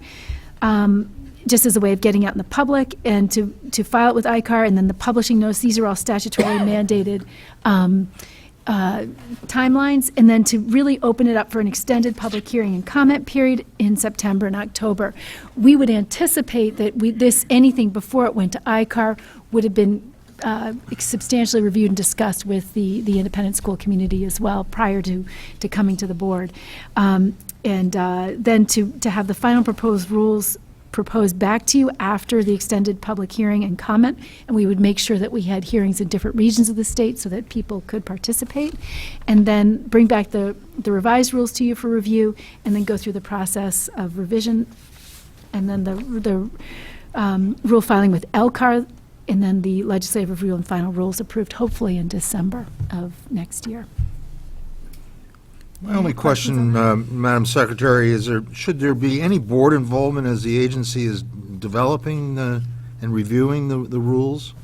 Or is it? Well, I think absolutely. I think the thought was, I mean, one of the things that we've done, and I give no more credit for this suggestion, but was to start with what we're going to do is start with a list of who the independent schools are, who they serve, what their specific purposes, because many of them have unique and very specialized purposes, which ones are already NEAST approved, which ones are approved by NNE, and then which ones are, have pursued other processes, to begin to understand just who the stakeholders are and how they might be affected by any of the proposed rule changes, and to try to work to come up with a set of proposed rules that we could certainly have conversation with you or a subcommittee of the board along the way, just to get feedback. Maybe this is I know better than this because I haven't mentioned this to anybody in advance, but maybe this is a role that the governance committee might take on and assist during the process. I say that just, I think it would be handy if the agency had a check-in contact, that, I don't mean that this is several meetings of the governance committee, but as this is developing, maybe meet with the governance committee and get a reaction from a board level of how these rules are shaping up. So why don't I submit to the governance committee a proposed timeline once we've had chances. We need to sit down and set up a schedule with some of the other independent schools and other people who we would like input from. Why don't I send that schedule as well as a suggested schedule for meetings with the governance committee? Is that, Mr. Chairman, is that agreeable to you? It is. Sorry, I didn't talk to you in advance, but I only have these brilliant ideas in the middle of meetings, No muffin. Gotta take them when they come. Yeah. And this, meanwhile, the meeting with the independents that we talked about earlier will still be scheduled as. Yes, yeah. And that's, again, that's just a general meeting. It's not, it's not entirely focused on what's happening here. It may have prompted the request, but I think it would be healthy if we just met with them. Sure. Any other questions on the rule changes? It seems like it's taking a while, longer than what It's often a year-long process, and, if we move faster, great. I think I'm mindful that we could be going into a very busy legislative session, and we don't want to. Yeah, that occurs to me. So if we come to clarity earlier, I don't think there's any reason to hold the process up, but I looked at this, anticipating. and my first impulse was the same, and then I remembered that the agency has been reduced by 45 positions, and then started thinking of all the different things that they're involved in, and I think this is a good example of how the agency is struggling to get all the work done. So I thought it was a pretty good proposed schedule myself, Stephen. And the fact that you did it in this short time, yeah. Okay, moving on to the legislative report. Greg is not here today, so I'm going to call him. My name is Jill Remick. I'm from the agency. Oh, you just for a little scoop, shall we? So I think I think it's worth just starting off by saying that our intent is to try to stabilize the course. In consulting with superintendents, with principals around the state, what we have heard is that that Act 46 is providing some good opportunities, but people are feeling really tapped out right now. So our intent is to try to work with the legislature as much as possible to maintain what we have in place, and to not add new initiatives or programs until we know where we are. There are a couple of places where we're aware of initiatives that potentially may come up from outside the agency, and I'll identify some of those for you. And there are also places where there might be small tweaks or changes that are really minor corrections that might actually make it easier for us or for some of our stakeholder groups to do what we need to do under statute. And so we may pursue some of those. But just to give you, I don't know which of these will develop legs, but what I'm going to do is highlight some of the things that we've heard coming up from outside the agency, and then also highlight some of the things that we've been working at the agency moving forward. So first of all, we do know that there are some issues coming up around the CTEs, the Career and Technical Centers. First of all, there's been some pressure or question from outside whether the locations of CTEs or their reporting needs to move to other structures, whether it's the colleges or something else. We would be pretty concerned about doing that because we think that the tight relationship our high schools have with those career and tech centers is part of what makes them accessible to kids under Act 77, and we're worried about anything that makes it more difficult for our kids to access those CTE opportunities. Excuse me, is this related to 46 or independent? None of these are independent. None of these. The only activity, just because maybe that's what you're really concerned about, the only questions we've heard about Act 46 have to do with the allowable growth thresholds. Okay. I don't know where that will go, but I'm fairly confident that conversation will be happening in January. In terms of, there's some small questions about home study hearings, whether, what the process is that are coming up. We have a lot of conversation we're starting to hear about student privacy. There's been an effort by us to work with the governor's office to draft some less language around student privacy.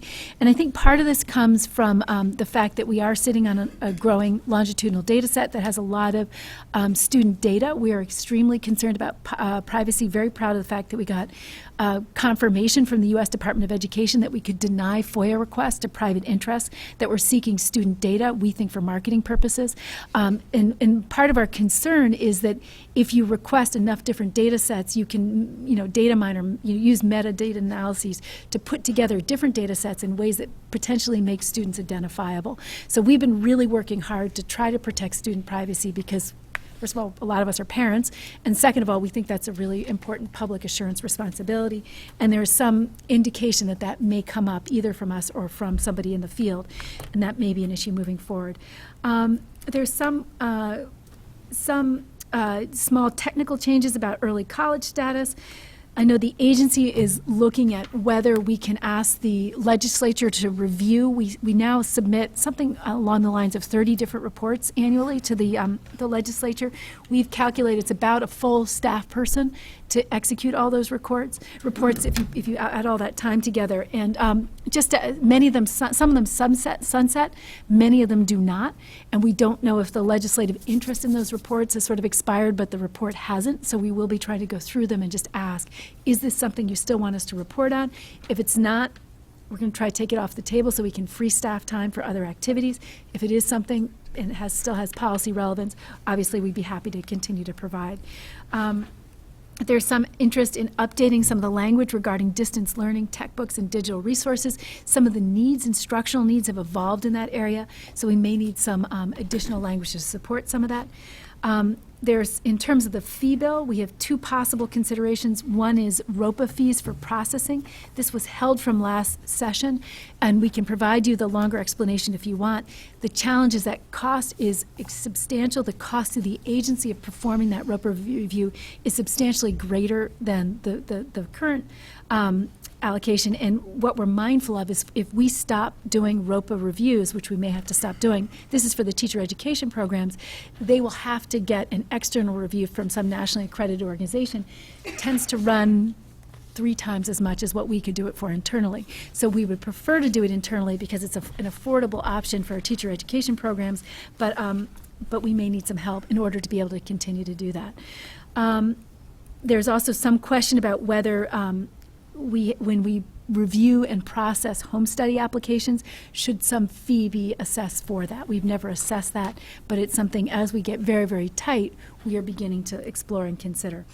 In terms of special education items, we are working with particularly some representatives of the historical academies to look at the rate setting language for special education in independent schools. The statute is written in a way that is difficult for the independent schools. It is also difficult for the agency.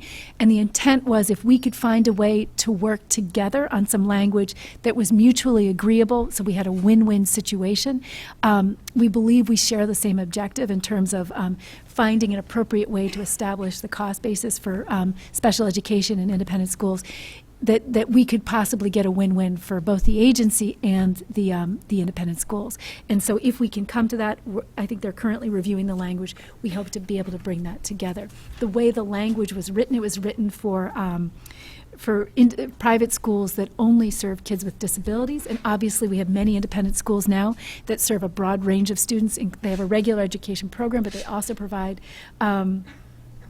services for kids with disabilities, and the language is just a very awkward map onto that particular role. So we're trying to update it to reflect the reality of the breadth of programming that is existing in many of those independent schools.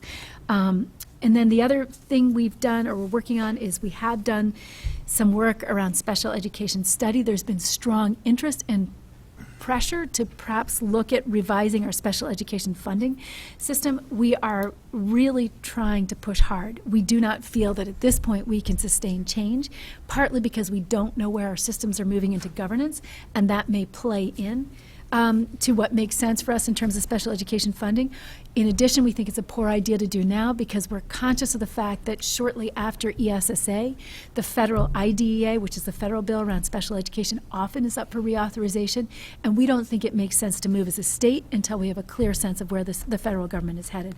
So we are pushing against change in the current year. We think it would be a poor use of our time, but we do think that that it is something we could begin to study and to think about. And so we've put together a proposal, if the legislature would like to do some analysis of what the different options are and what the potential impact would be on our systems, that they could have a better plan for going about evaluating it more systematically. Another issue that's come up is to reevaluate the excess spending threshold. The $50,000 limit in statute has been unchanged since 1997. Obviously, there's been a fair amount of inflation since then. And so the question was, do we want to revisit that threshold and maybe raise it a bit for our systems? And I think that would be a win for a lot of our systems. We're also looking at, now that special education has been consolidated to the SU level, looking at how we, bringing sort of the funding mechanism for that in line with the consolidation of those services at the special ed. So that's sort of a technical correction to make sure that piece of funding statute is in line with what's happened around consolidation of special education. Just quickly on that, that's not entirely true that all districts have gone to the central. It is true that they have not. It is true that the ones that don't face a substantial penalty from the legislature if they don't. And so my sense is a lot of systems that haven't moved are moving now. Because of that? Because there's a 5% penalty now for districts that don't consolidate special education services, and that's been enough.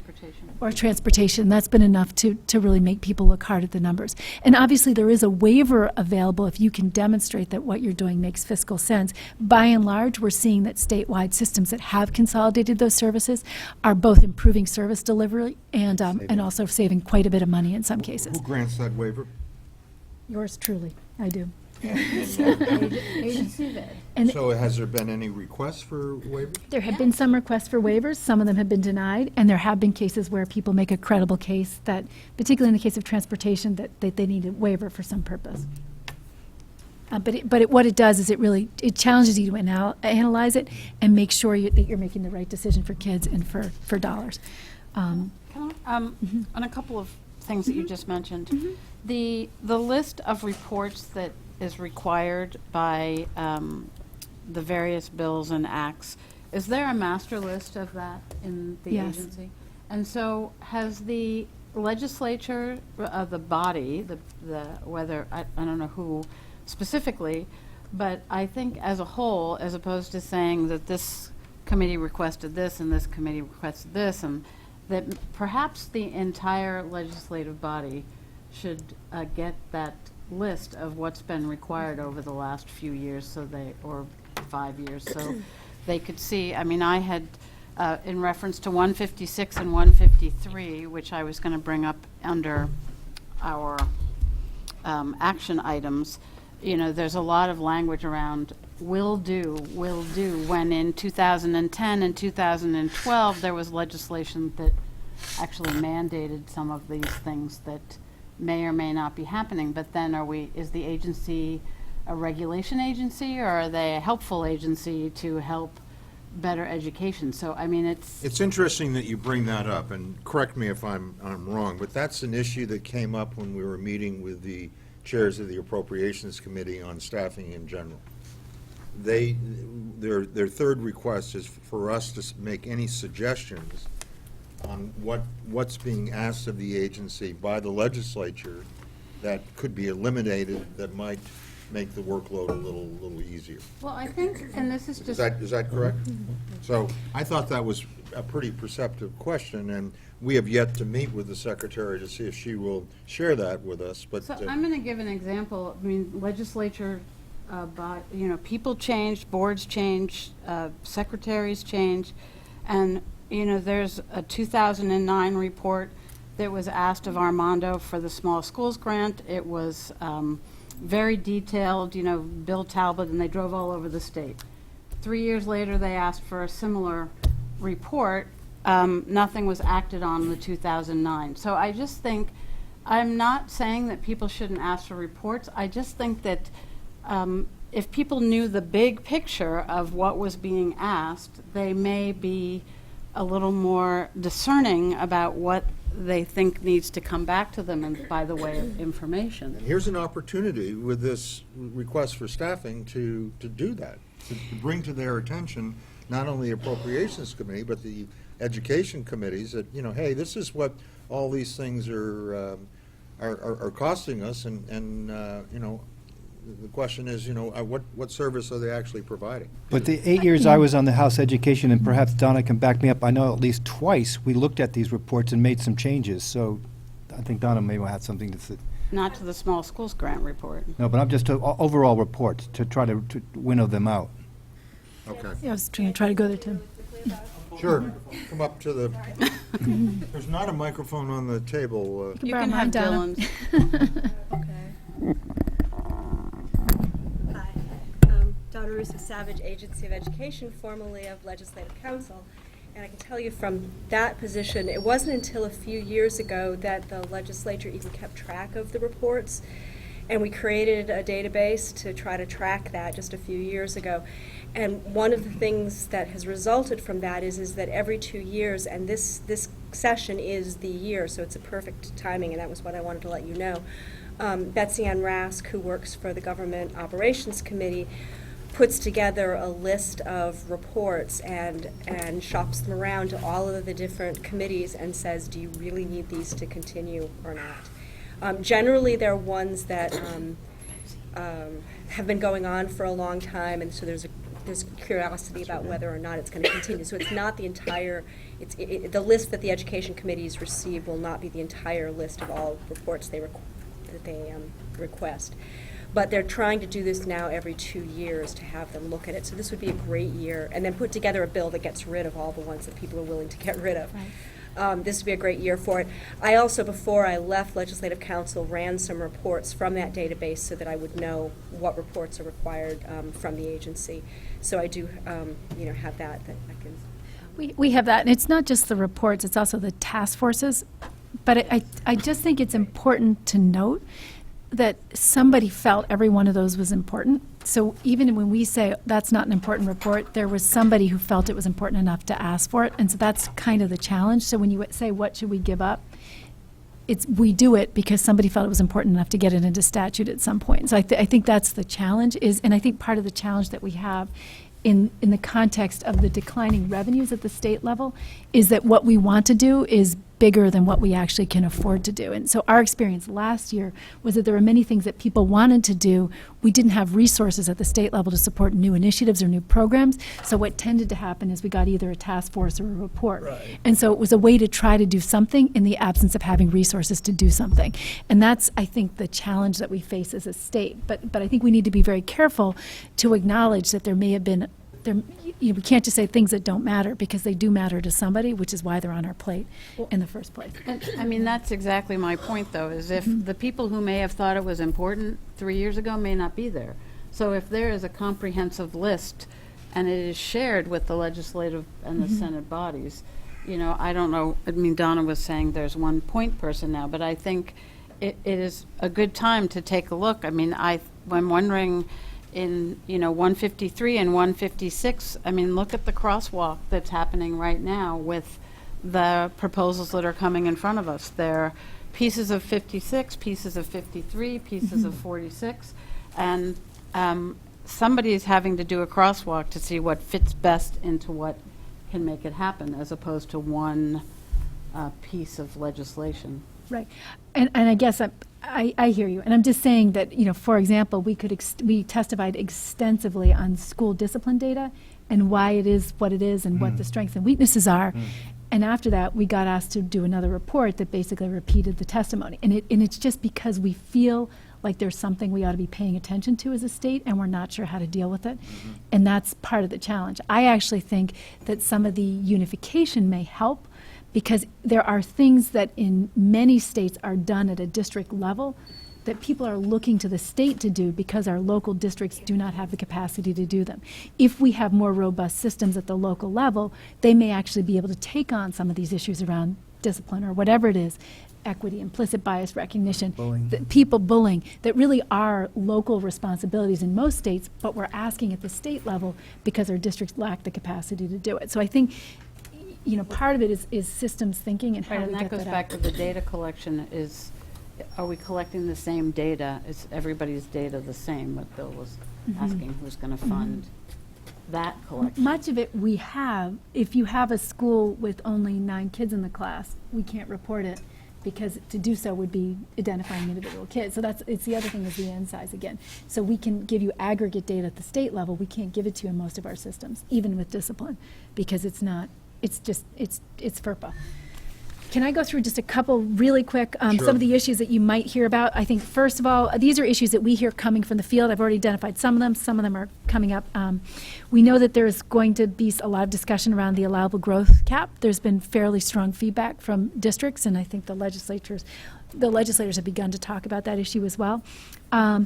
We do know that there was some discussion around educator licensing in independent schools coming from Sharp. We've met with Tom Lovett and Mark Tashian on this issue, and I think the agency is actually not interested in that right now. So we'll work against that. There's some concern around moving licensure of education SLPs to OPR, the Office of Professional Regulation. Part of our concern is, as one of the criteria under federal law, the consolidated federal programs, is we have to be able to guarantee that students are being taught by appropriate licensed educators. There's some issues around moving some functions out of the agency that we would have to negotiate.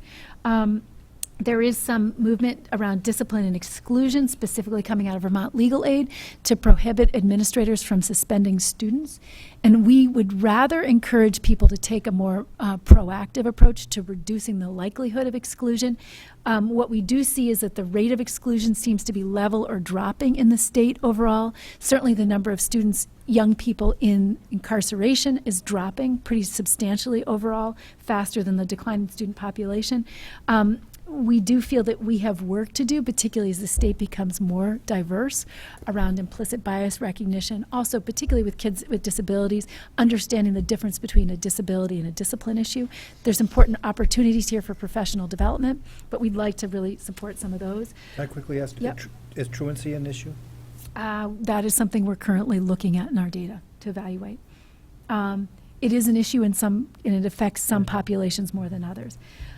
There's some interest in a regional special education collaborative supported by Representative Christie. Representative McCormick is talking about school lighting requirements. Senator Starr is looking at home study rules. There is a pretty strong likelihood that we'll be looking at marijuana legalization, which has pretty significant impacts for education. We've been working closely with our counterparts in Colorado to try to understand some of the implications for schools, and they're substantial, and so if that comes up, we'll highlight some of those to you as well. There's e-cigarette legislation. VDH would like to propose immunization of school staff, and then there's some requests around pre-K data and analysis of who the takers are when we push 166 out, who is actually using those vouchers. So those are things that we expect to come up. Go further on that preschool thing. Are they dealing with funding or?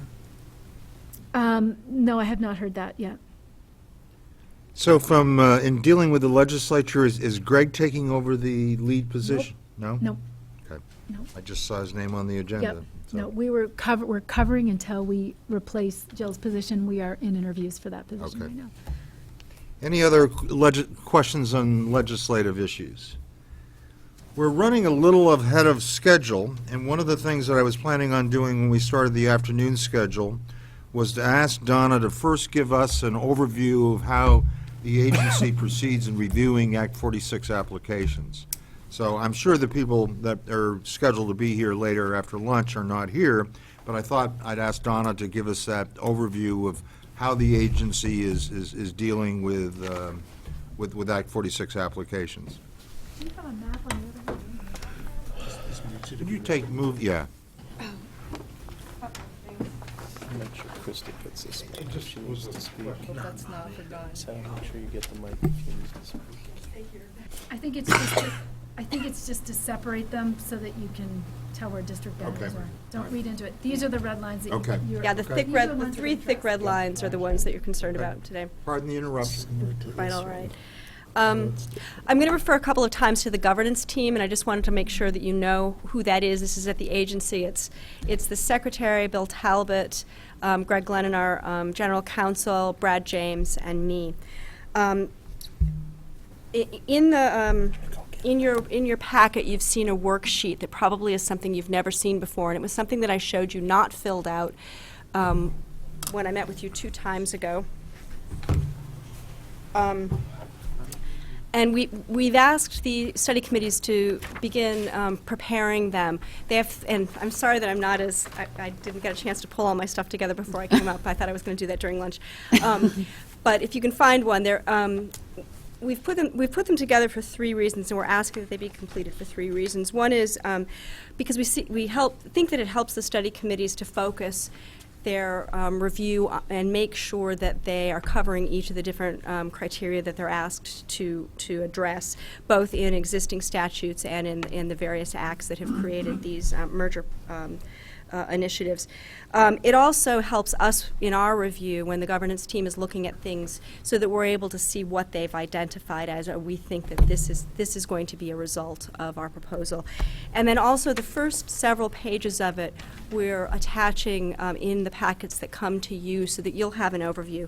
The first couple of pages of the worksheet has the names of the districts who are involved, whether or not they're necessary or advisable to the merger, and you'll remember that if it's a necessary district, then that district must vote yes in order for the merger to go through. If it's advisable, it can go either way. Of the date of the vote, the date that the new merged district would begin to operate if the vote was favorable. And then the following pages are really what I think are most helpful. And these are hopefully very short, pithy statements of how they believe their proposal is addressing each of the 5 goals that Act 46 set out, and also the issue of geographic isolation. For decades, the statutes have been in place that have said that when you look at a union school district formation, the State Board of Ed, a union school district formation proposal, you're only supposed to approve of it if you believe that it's in the best interests of the state, the students, and the districts. Act 46 provided these 5 goals and this continual reference to not geographically isolating any districts. And we see that as guidance to what it means to be in the best interests of the state, the students, and the districts. So regardless of whether a proposal comes to you under Act 46 or it comes under the red process of Act 153 or one of its variations under 156, the governance team is looking at the best interests through that lens of the 5 goals and the geographic isolation statements. The governance team is usually involved with these proposals long before we receive anything in writing because we're in constant contact with the superintendents, sometimes with the study committee chairs, with their attorneys, sometimes with their consultants, answering questions, talking about the different ideas that they're considering. Once the study committee submits its report and articles and their worksheet, That's when we begin our really rigorous, and it's a multi-layered review process. The first step is that I quickly read through everything just to see if there are issues that jump out at me that I can let them know right away, that this is something that I'm concerned about, and maybe they should either get an answer to me or consider thinking about it a little bit more. The second step is that Brad James and I then start to read and reread the report and the articles and the worksheet to really see how it all fits together. We're looking for things like, is it internally consistent? Do they say one thing in the report, but then the articles actually do it in a different way? How are the board members nominated, and how are they elected? If there's a sale of a building contemplated in the future, that it might be possible to sell, for example, an elementary school building, is it just sold, or is there a public use provision that's included? Chittenden and Mendon operate a joint elementary school, and then they pay tuition for their 9th through 12th graders. It's a very similar situation to Rutland Town. So one of the things that we asked was, well, did you talk to Rutland Town? What are your thoughts about that? We found out that they have had long, ongoing conversations with them. They considered it very carefully. They're willing to talk to them in the future, but it wasn't something that Rutland Town was willing to commit to at this point. So, because of that, we felt as though they had done their due diligence to try not to isolate a district, and they are willing to pull that district in at some point in the future if that should work out. And they can answer that in more detail. But it's those kinds of things that we're looking for. Another thing that we're looking for are what are the, and this is particularly Brad because he understands the financial models that are presented to us, but what are the potential cost reductions both initially and in the long term? One other issue that came up was what's being included in the warning. I had information that the Secretary of State was very restrictive in the review, in the view of what could be included in the warning. And so I did a little bit of pushing back in one of the reports about, well, can you really include all of this in the warning? And the attorney for that SU contacted the Secretary of State then and got the answer that no, yes, this is okay. So we're constantly having conversations with them, pushing back, asking them questions, asking them for clarification. And it's not just a one-time thing. It's been going back and forth many times. Before you leave isolation, can I ask a quick question? So when the 5 of you are looking at a map, you look at an abutting town that might be a struggle in the future, has there been times yet where you've suggested, how about X town? That's exactly what happened with Rutland Town and the Rutland Northeast's proposal this time, because it seemed like an obvious partner. And we pushed back and said, well, have you had conversations with them? And there already was some discussion of it in their report, but we pushed back a little bit more about it and asked, have you had discussions? What were the results? What are your thoughts about the future? So yes, definitely, that is something that we're doing. One of the issues that concerns me early on in this process is that we're going to be quick to form certain districts, and then 3-4 years down the road, whoops, what happened to this little town? And that's what we're trying with our plastic maps that cover, plastic sheets that cover our maps and all of our different colored markers. We're trying to see where the conversations are happening, even if they're not formalized conversations, and are those conversations potentially leaving people out. So we're doing the best that we can at this point to be very cognizant that might be a problem in the future. Thank you. Donna, can I quickly ask, so this is going on during the development of these proposals, not after they submitted it? This is during the process? There's both. There are discussions ahead of time. We've had many calls from superintendents and study committee chairs and attorneys and consultants about particular issues.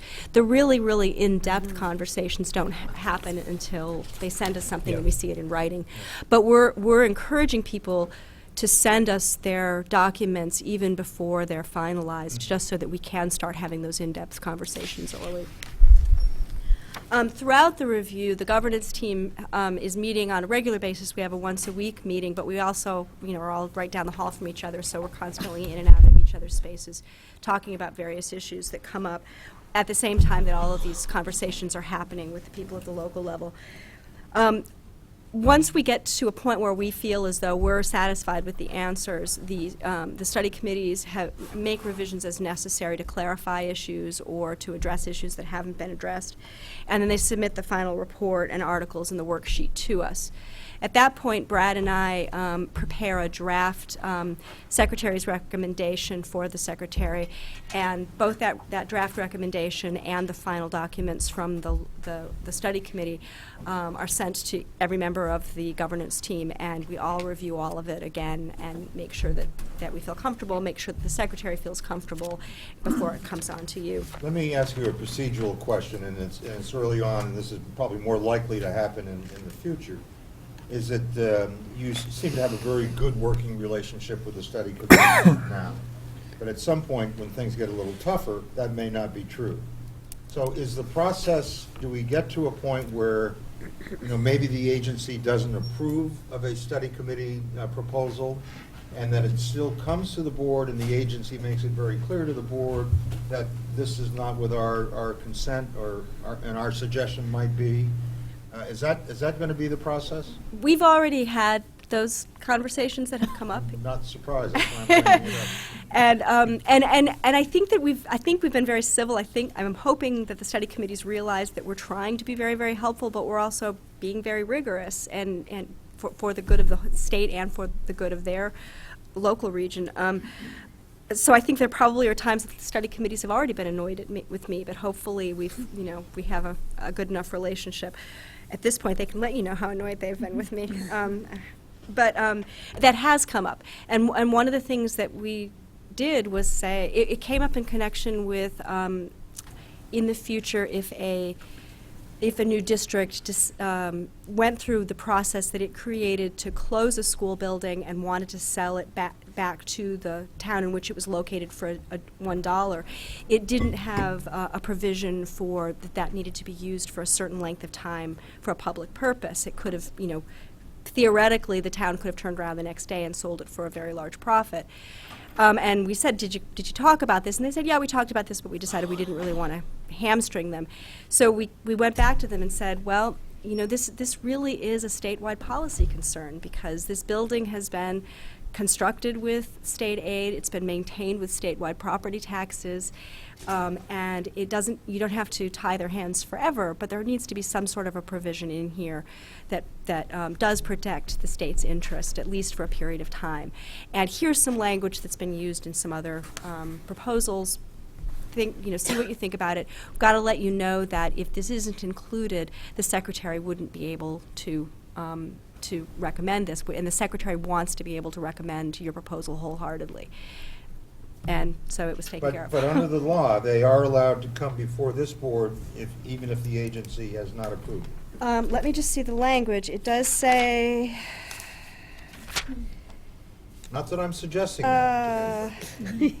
It says, the study committee shall transmit the report to the secretary, who shall submit the report with his or her recommendations to the state board. So they must. So theoretically, the secretary could say, we recommend that this is not a good proposal and that you don't accept it, or we recommend that there are problems with it, talk to them about these problems.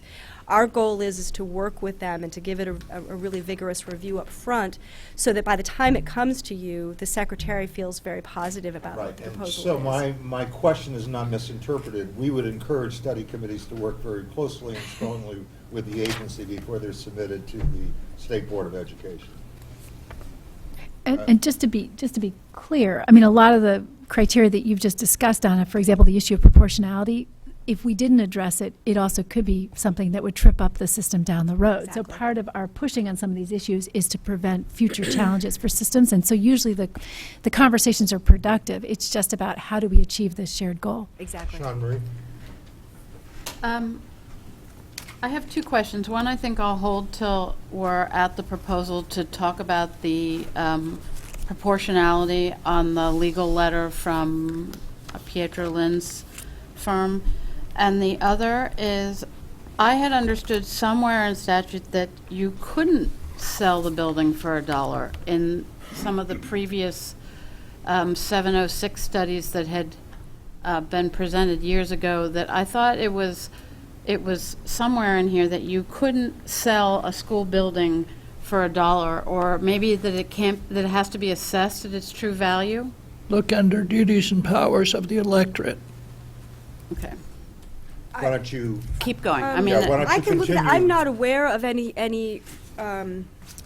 I'm not aware of any prohibition for that, particularly when there is this provision that says it will be used for the public good for a period of time. so, but the money that is, like, if it was used for the public good, but even though it was from the school district's required within a certain number of years to pay back any money for school construction. It would still be required to do so because it has sold.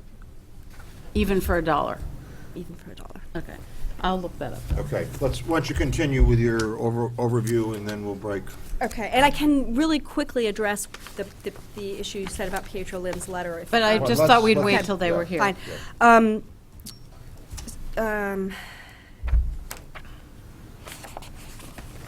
One of the things I wanted to do is remind you that there is financial transitional assistance for several types of new union school district mergers, and this is just to give you that high-level overview again before you start reviewing these.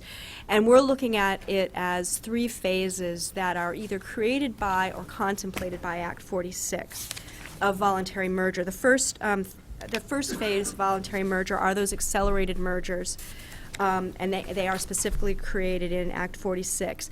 What we consider the second phase are REDs and their variations, which include a side-by-side. And those are created in Acts 153 of 2010, the REDs, and Act 156 of 2012, which are the variations. Then the third phase are more conventional mergers that, as long as they occur before a certain time and meet certain criteria, those are created in Act 46. And actually today, the 3 proposals that are before you represent several of these. One of them, Addison Central, is an accelerated merger. It's all of the districts within a supervisory union that will become one supervisory district. It's a very quick timeline, and they were able to show that they would have a minimum average daily membership, or ADM, of 900 in the first year of operation. Rutland South is the merger of all of the districts within its supervisory union, and it actually is on a very tight time frame also. But because it's a smaller district, it doesn't meet the accelerated merger criteria. So its ADM is less than 900. So it's going Are they on. going to have to do something in the future? So they're going under the RED process, which is a perfectly acceptable process under the overall scheme that Act 46 creates. There may be times in the future where there are districts that try to do this, but their numbers are so small that you don't feel as though it makes sense to accept it. But in this particular case, it's a viable size. The third type of proposal that you'll see today is the one that's presented by Rutland Northeast, and that's a side-by-side. That was one of the variations that Act 156 created to the REDs. And that allows one supervisory, well, it doesn't have to be within a supervisory union. In this particular case, it is. There were some districts within the supervisory union that pay tuition for their high school students, and there were other districts within the supervisory union that are part of a union high school district and had their own elementary school districts. It was a very, I'm not going to say easy, because I'm sure that there were lots of very difficult conversations that went on, but structurally, when you see it, there are 2 very distinct types of operating structures there, and so to create 2 new districts that are larger, that operate side by side, is one of those alternatives to the REDs that was created in Act 156. Okay. Okay. So just quickly, the reason that they didn't have to get to that student count is because of the consolidation of the districts. and Let's that- leave our specific questions on Well, the that's just a applications when the clarification. applicants are here. I can clarify that. You're talking about Rutland South. The reason Please, they had, let's wait until the applicants are actually in the room. That's the only fair way of doing it. Okay. Okay. Krista. Just a clarifying question. So if we accept a red, that precludes them from any other conversation under Act 46?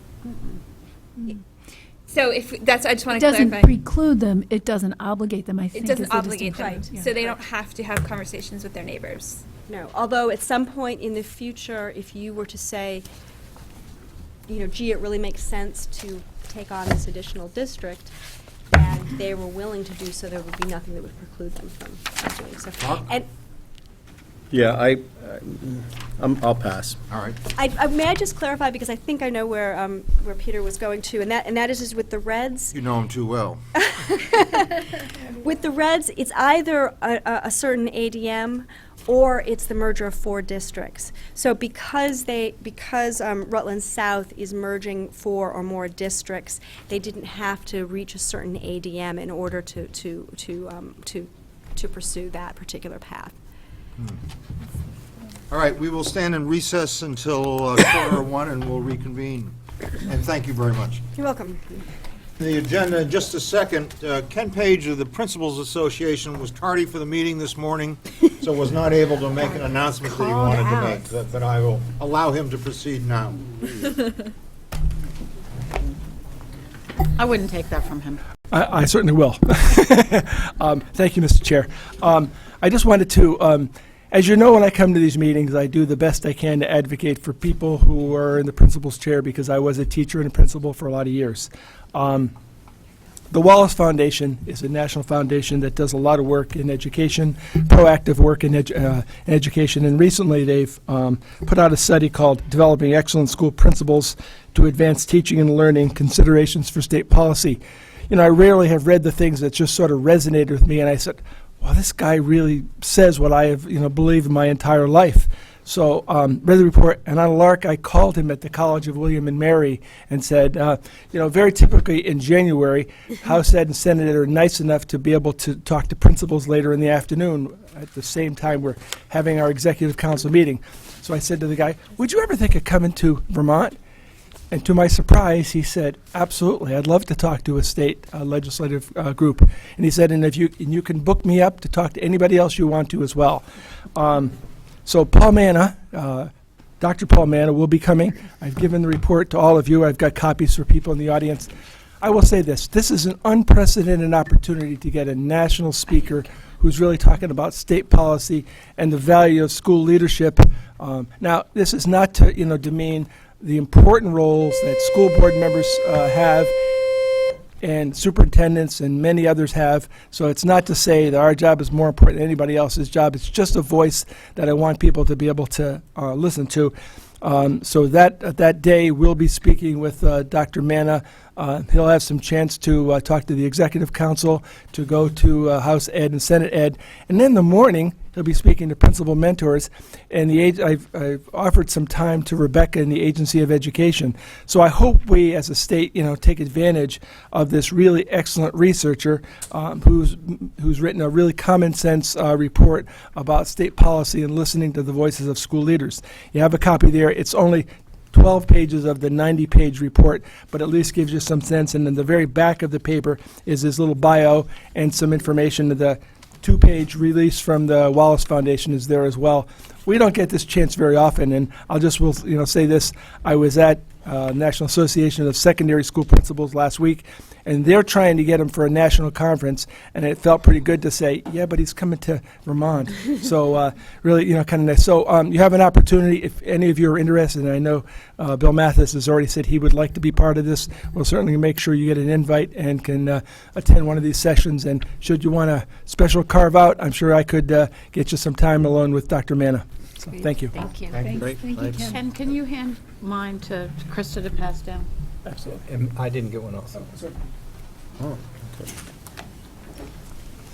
Thanks for the opportunity. Thank you. Thank you, Ken. Okay, we will start our process on the Act 46 applications. The first application before us this afternoon is Rutland South Supervisory Union. So we would ask the folks that are presenting the application to please come up to the front table.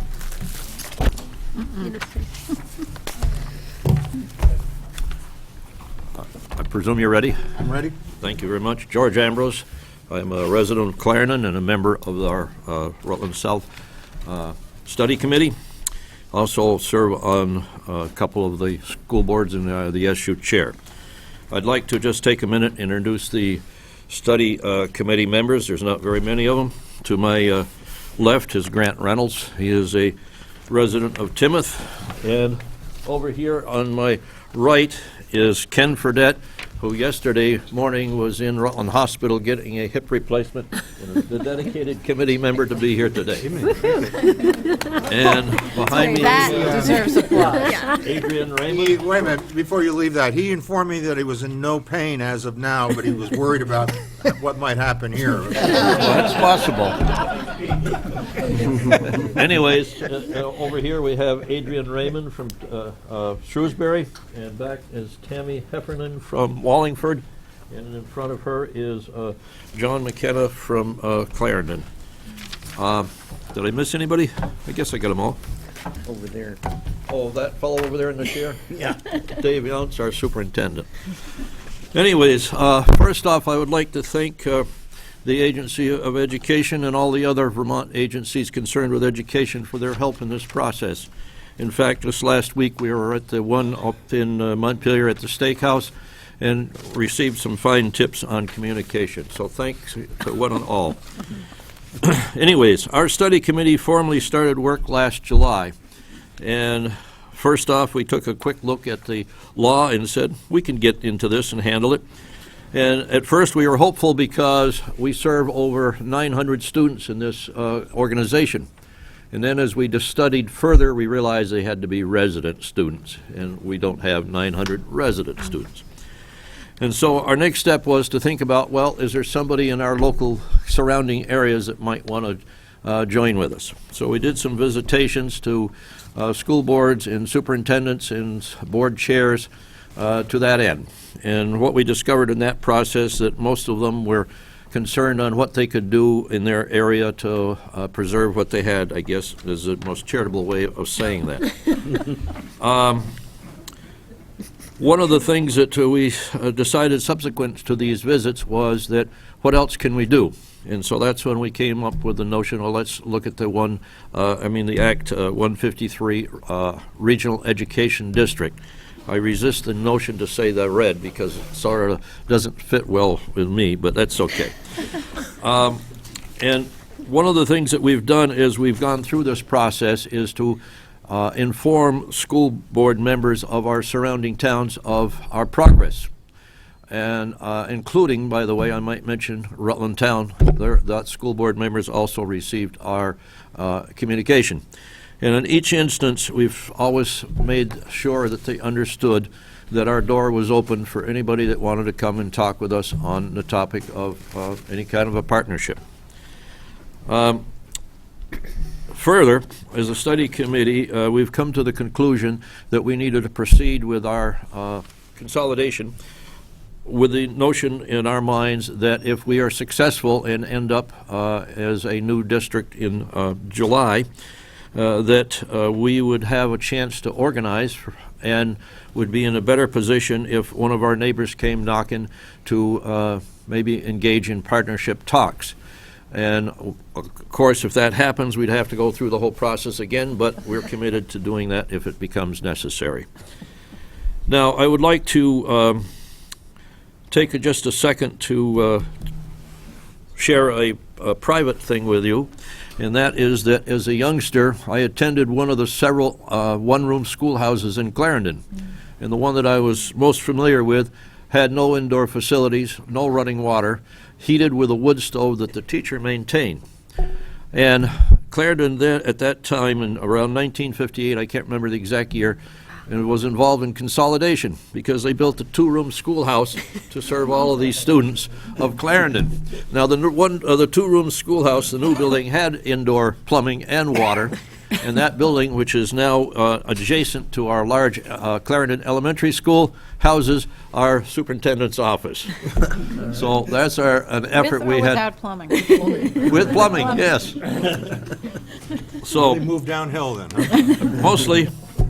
So anyways, at this point, I would like to ask our superintendent, Dave, to, we have a little presentation that we'd like to have you view and see where we are in terms of our goals and our timeline. Thank you, George.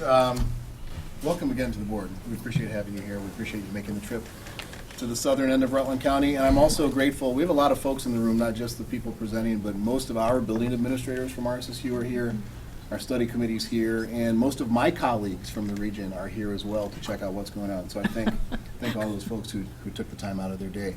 What I'm sharing with you now is a 5 to 10 minute condensed version of an overview that we will be sharing for some of the public forums that we have scheduled in January and February.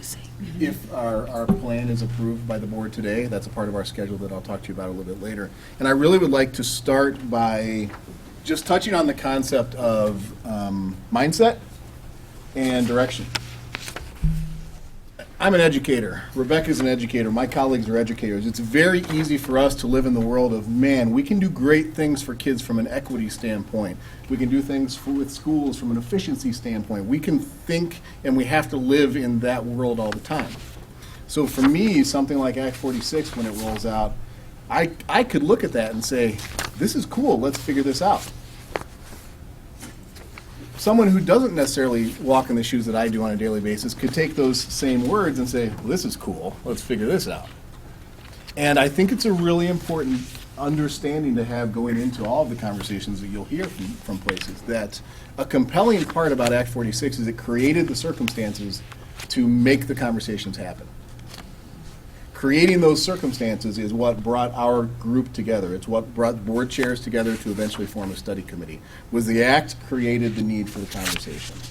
And mindset-wise, I'm proud of the group that represented Rutland South because they entered into this process with a mindset of, given the circumstances, how do we make the best of those to make our system better?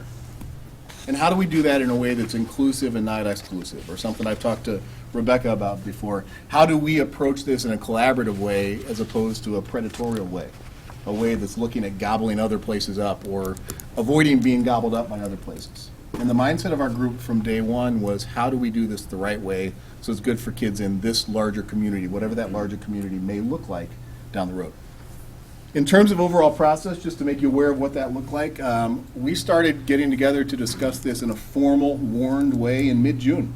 Right as school was getting out last school year, our folks got together to make sense out of the law and make sense out of its implications for us. As George mentioned early on, we were kind of wondering, maybe there's going to be a thing called a waiver. That'd be a cool idea. You know, we're so close to 900, and let's see what happens. When we realized that was not a path that we could pursue, it became very clear to us that we needed to look at different options.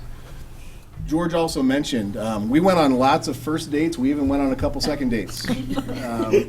Getting together with our regional neighbors to talk about what is and what could be.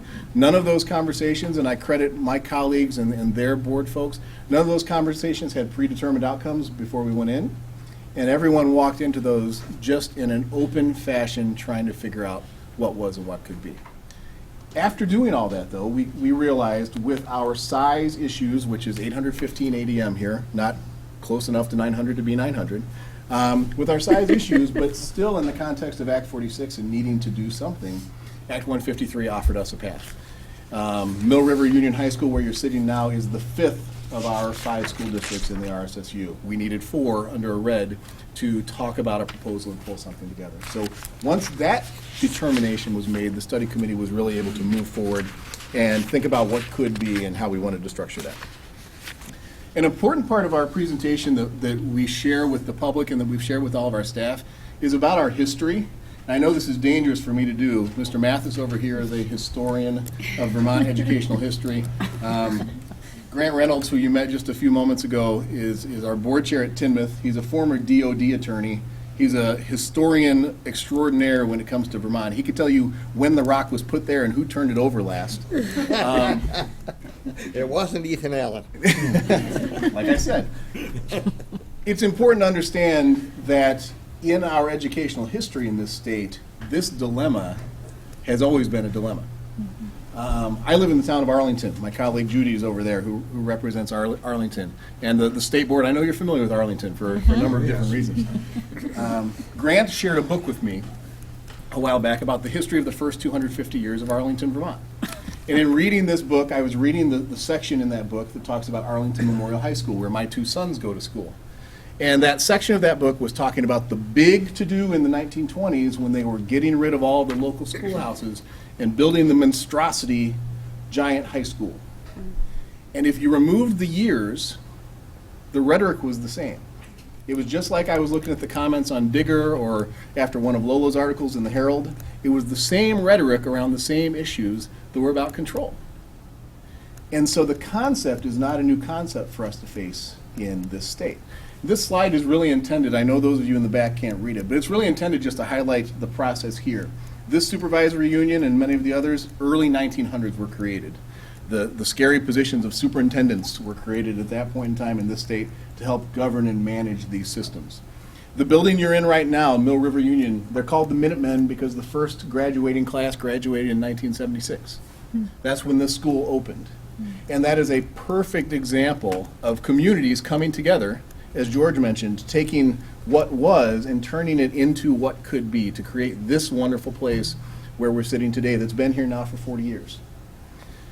In 2007, I give nothing but credit to some of the board predecessors in Rutland South who came up with a merger proposal and took it to the voters twice. And the merger proposal, if you open that one up, it's remarkably similar to the plan that was crafted by our study committee most recently. The difference between all those things in the past was all those other things like Union High School's merger proposals in 2007, those things were optional. Act 46 created the circumstances for us to need to have a conversation, for us to need to talk about what is, what was, and what we want things to be. In speaking with Donna, and I need to give Donna tons of credit, she spoke a little bit earlier about her interactions back and forth with SUs, and I will be the first to admit that every once in a while I get an email and go, Donna, killing it, Donna. You know, but Donna and her folks, Brad working with her, were incredibly helpful at really combing through with a really fine-tooth comb to make sure that things were clean in our plan, and I'm sure they did that with the Rutland Northeast and the Addison Central plans as well. But Donna made it clear that it's important today to talk about the 5 goals of Act 46. The reason there's 4 columns is 4 look better on the screen than 5. So we've merged some things together. But just to touch on some of the things that are in our proposal that you should have in front of you. In terms of equity and quality, the prospects with a single mission and vision for this place are exhilarating for people to do the kind of work that I do. The concept of having a single mission and vision with a single board of directors and having a direct line between mission, vision, funding, and authority, that's an exciting thing when it comes to getting good work done in a system. We believe that we can see improved staff retention by being able to be a single employer across the board. We believe there can be increased options for families in terms of opening up an existing elementary school choice that we have internally. And we believe that the work that we're doing instructionally will be able to be more dramatically cohesive in that work as things move forward. In terms of efficiency and flexibility, having one budget with centralized hiring and centralized contracts, having a centralized building and ground system is compelling and it's exciting, and there are ways to save money there. From a transparency standpoint, you all know the argument about SU budgets and the fact that voters don't vote on them. This addresses that because it eliminates that layer and it makes all of our budgeting and all of our spending transparent. There will be nothing but clear direction from board to superintendent to principals and schools, and that's an exciting thing. And then in terms of value, the board was speaking earlier about some of the Act 153 requirements, and this is a place that moved on those things quickly, and we've been centralized in transportation and special ed for a number of years. We already have realized savings in those on an annual basis that are reflected in our plan. But the concepts of better purchasing power as a larger entity, the protection for our smaller towns from if one family moves out or moves in, your school population going up or down by 10% in an instant, those are huge things. And there's more protection from that as a part of a larger entity. And obviously everyone here knows that for those smaller schools, the small schools grants and hold harmless provisions could remain. The final piece is just a timeline that we are following, and this is, as Donna mentioned earlier, a fast timeline. Presuming that the board is in support of our proposal, we next enter a more formal public relations stage. I want to let you know that we've been involved in PR with our communities throughout the process. On a monthly basis, we've had mailings and updates to our boards, to our community members, in their mailboxes, via email. There have been all kinds of things along those lines. But we'll also have a set of public meetings in all of our towns on multiple occasions to overview a presentation like this and take questions from folks. Town meeting vote on March 1st is our target, and then we would have a tight transition time period from March 1st to June 30th. And the best response I can give you to a question that you might ask about that is this. Our November mailing to our communities specifically focused on the theme of why move so quickly? And the theme of that mailing was, we're not in a rush to do this, we're ready to do this. Our internal systems are ready to flip that switch. Even though we have some unique aspects of our organization, internally we're ready to flip that switch. Our study committee members are of the mindset that if this is something that's approved, and if this is something that we take to the voters, and if this is something the voters support, why would we wait around for 15 months to make it go into effect when we could perhaps do it in 3 or 4? And that was a driving factor in the decisions that we made as a group. If we're going to do something good, let's do it now. Let's not do it later. So March through June would be a transition period, and then as you can see there, our targeted operational date would be July 1st of this coming summer. So presuming board approval, we look forward to engaging in this timeline, and we'd welcome any questions you may have. And I'm really going to put the spotlight on my 2 friends over here because they love to answer questions. Questions of the board? Here. If I may, I just have 3 quick ones. How did you respond to 153 when it was first, in terms of a study committee that came out in 2010? Now, let me just read these.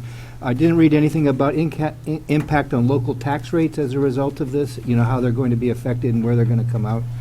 And choice for elementary schools is listed as may, and what's the contingency for that in terms of? You're talking the proposal that you have now from us? Yes. Okay. On the school choice piece, it's very possible and maybe desirable for some folks to have our 4 elementary schools have an open school choice program. For example, I know that in Wallingford, Shrewsbury, there is a potential for kids to be able to have easier access to the Shrewsbury School in terms of their elementary education for particularly the really young kids. So in our minds, it's a possibility and probably will come to fruition that we'll have sort of an open sharing of schools and a choice on the elementary level. And will that be decided by the board? At this point, it would. Our anticipation is that most of or good many of the current board members in the different towns will opt to run for the new consolidated board. And you have 2 of them sitting here at the moment that will definitely run. So I think that will be a done deal. And the other one, I don't care really about the 153 study earlier, but the impact on local tax rates, some districts are probably paying more or lower. What we were going over that just last night for this school here, as a matter of fact.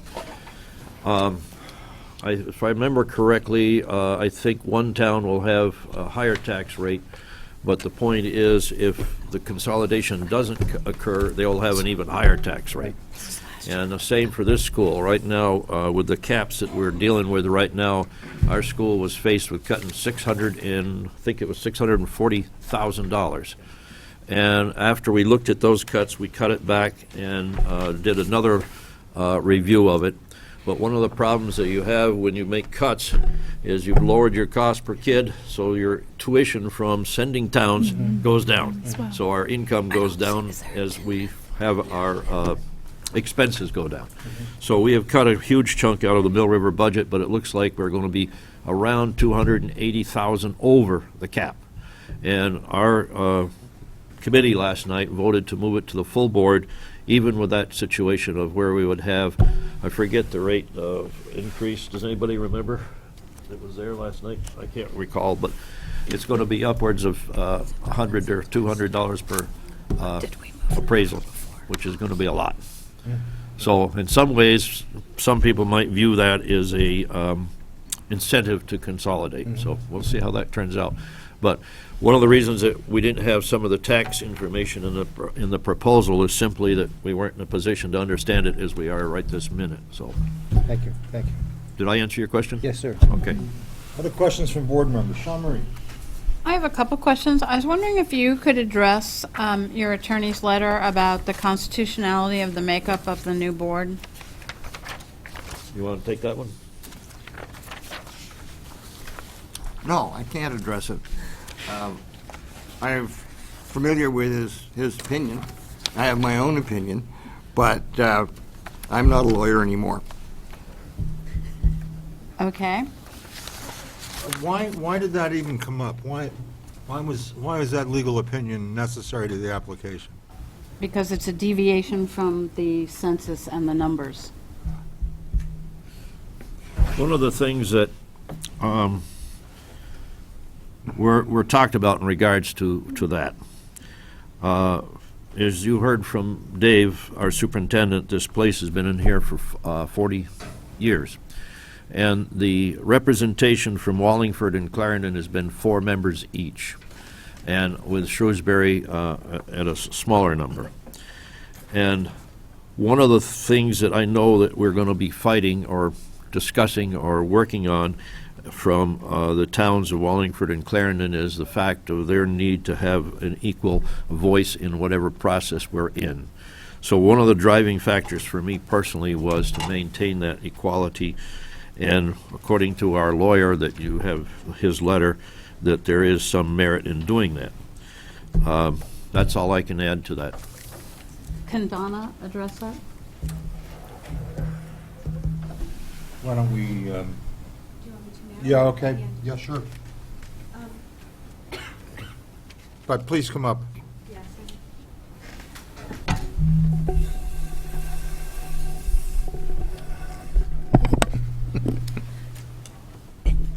I'm not a constitutional lawyer. I have done research on this, and our governance team has talked about it in great detail. Thank you.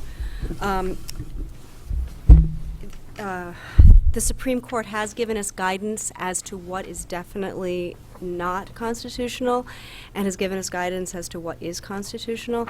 This particular form of board composition is based purely on proportionality. Let me back up just a little. So if you'll see another, I believe today, situation in which individual towns will nominate members from their own towns based upon a proportional number that's given to them, but then the voting is done entirely at large, and the Supreme Court has said that or no, excuse me, it wasn't the Supreme Court, it was the Federal District Court has said that that's acceptable. In this particular situation, there isn't a lot of guidance about if you not only nominate at the local level, but you also vote at the local level for your representatives that go to the larger board. We know that there are certain deviations that would be way, way, way out of line. We know other deviations would be fine. For example, if you had 2,000 people in a town and had 2 board members, and 1,000 people in a town and had 1 member, that you can tell just by looking at it that this is proportional. When we looked at this and we ran the, we tried to think of a lot of different ways to compare the numbers. We felt as though this wasn't a clearly wrong or clearly right. And so we asked to have this analysis done by their attorney, and this assurance from their attorney that that he felt that this was within acceptable deviation. And since this hasn't been something that has been directly addressed either by our local federal courts or by our Supreme Court, it's just something that we don't know for sure what the answer would be. But Mr. Lynn's letter says that it's his belief that this is an acceptable deviation, so we were willing to accept that. If I can follow up a little bit. Yes, sir. I guess I'm going to be heard. Generally, I don't need a mic, but that's okay. One of the things is that we have some folks that I know in our communities that are absolutely opposed to this. And I know that there's some folks that have the notion that if everybody votes no and defeats it, that Act 46 will go away. I know there's another group of folks in Clarendon that are working with some of the legislators that they know to try and get a bill to rescind Act 46. And of course my response to them is, now wait a minute, the folks that put this into law are the same folks that are going to be here the next term. What do you think your chances are? So, but to the end of getting a yes vote, that we're working very hard to do. It was important to the committee and to me particularly to have this balance between the two towns that will have the greatest commitment of resources to our new endeavor. I ask because I've been through this in my 20 years on a local school board. Yes. And there's often contention over who has what vote and if they're weighted and if it's constitutional. So I ask just because I believe with if we agree and vote on this, and we'll basically be setting a precedent going forward, that I guess if we see a letter that says that it's not that big a deviation from, citing all of these in, cases, that we'll be looking at more ways to include people who are worried that the larger town might have more votes, and so, we don't want to go there. And it looks like what you're doing is you're agreeing to give equal votes to the two bigger, or sort of the two bigger towns, and a vote to the people at the table, so that there's not the calculation of, oh, his vote's 0.75 and his is, 0.37, and, did we really get to that quorum or not? So I applaud you. I was just a little surprised to read it from things that I've seen around the state previously. Yeah, I seem to remember some of the issues that you folks had, particularly when you were working with the tech center grouping and all of that. So I appreciate where you were at that time. My other question has to do with you. You talk about, and I think you've done a great job getting the word out, and I'm just curious if your board meetings are televised, like so many are. The Mill River Board is televised, and at that board meeting, several reports have been given on our progress in the consolidation. So can we find you on YouTube? We can find us through PEG TV, and that's you can just dial it. Okay. Yeah, you can see any of our board, except one wasn't recorded because they didn't have a chip or something, but most of them are recorded. It's a bit off track, but I'm often curious when one of my friends says to me, "I saw you on TV last night." He's talking about one of these meetings. Yeah. And I'm wondering about the mental capacity of anybody that sits down and watches 6 hours of an education. Well, one of the problems that happened at a school board meeting that I attended some years ago is that the meeting was invaded by the past and the present and the future. The atmosphere was very tense. I guess my last question actually had to do with the sale of the buildings and the dollar. I did actually ask Donna between the lunch about how that's going to work with the dollar for the buildings. And I guess what Donna explained to me is that if it's included in the Articles of Agreement, the electorate is actually voting on the proposed possible sale of the building, and you wouldn't need an additional vote of the electorate to vote on the sale of a building. We have an interesting situation in the town of Timoth. Would you like to share with them all that's happened with your building? Well, it's not really relevant because it's already taken place. The town of Timoth in 1824 leased the glebe for the Church of England for the term of 999 years. In 1880, they built a school, which they thought was on the glebe, but wasn't. So in 1929, they moved it south 200 yards, so it's firmly on the glebe. Therefore, the town, of course, owns the land. Who owns the building? Frankly, we can't figure that out. It was built at 5 different times with a lot of volunteer help.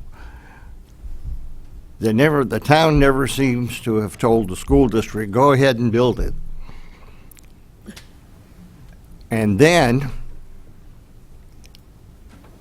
a group of folks in town got together, raised the money with no tax money, and built a gym, kitchen, classroom, couple of bathrooms, attached it to the school and called it the community center. Well, but it's the school's until 5 o'clock.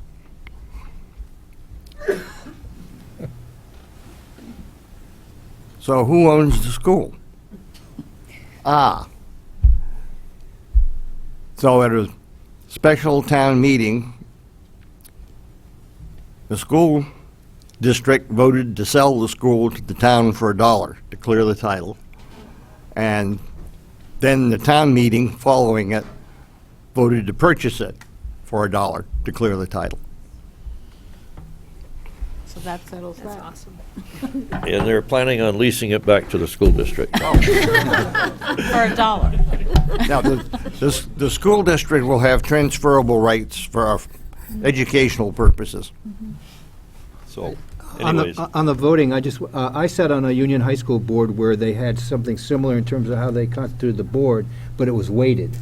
And I don't remember, I was on that board either 9 or 11 years, and I don't really remember when that ever came into an issue in terms of really breaking down those weighted votes on matters. But that might be a way of handling this, but that's just, I'm not a lawyer.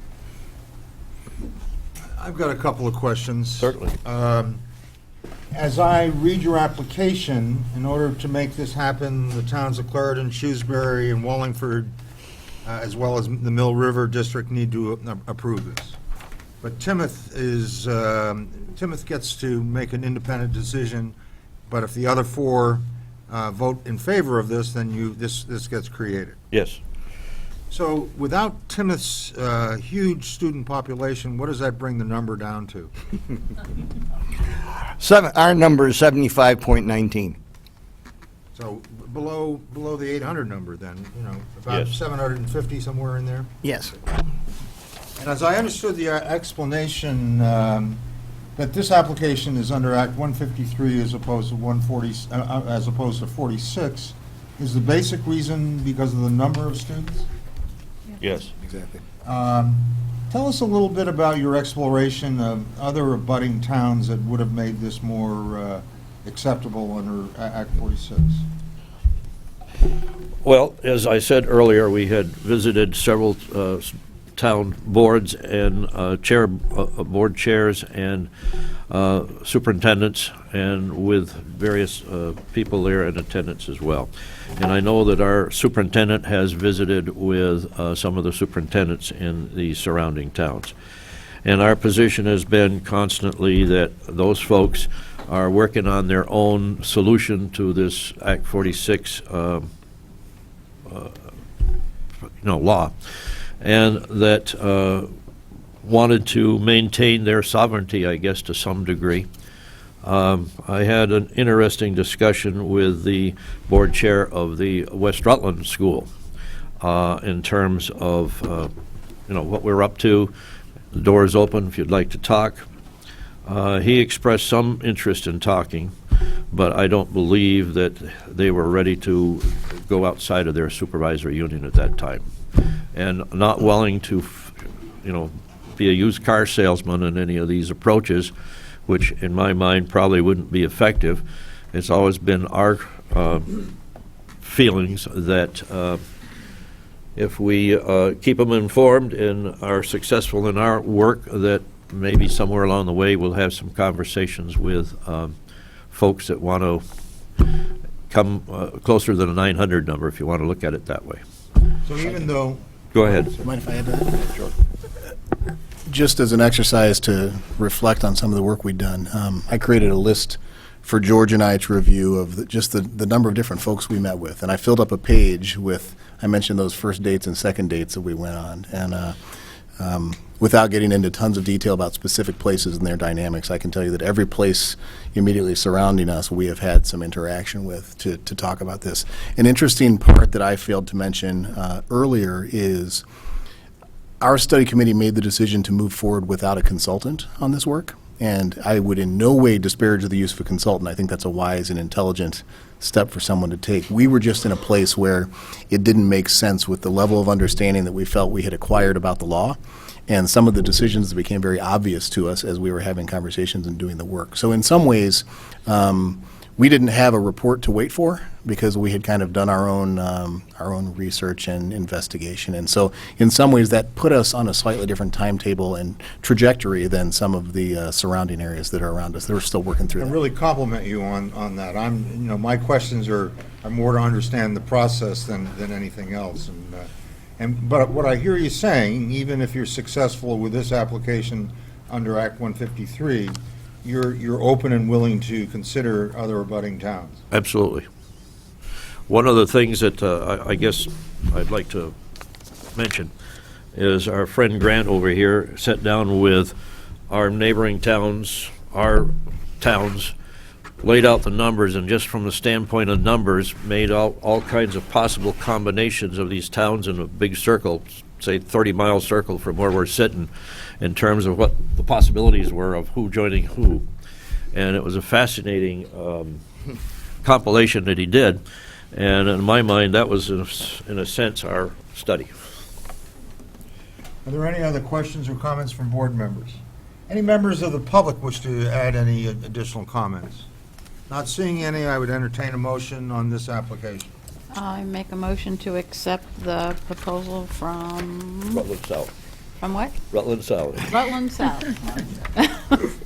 Good job, Dylan. All right, the motion has been made that the State Board find that the proposed formation of a new unified union district by member districts and Rutland Supervisory Union is in the best interest of the state, the students, and school districts pursuant to 16 VSA 706CB. At the State Board vote to approve the attached report of the study committee. Been moved and seconded. Any discussion? Not seeing any. All those in favor say aye. Aye. Those opposed say no. The ayes have it. It's a unanimous vote. Congratulations. Thank you very Look much. forward to,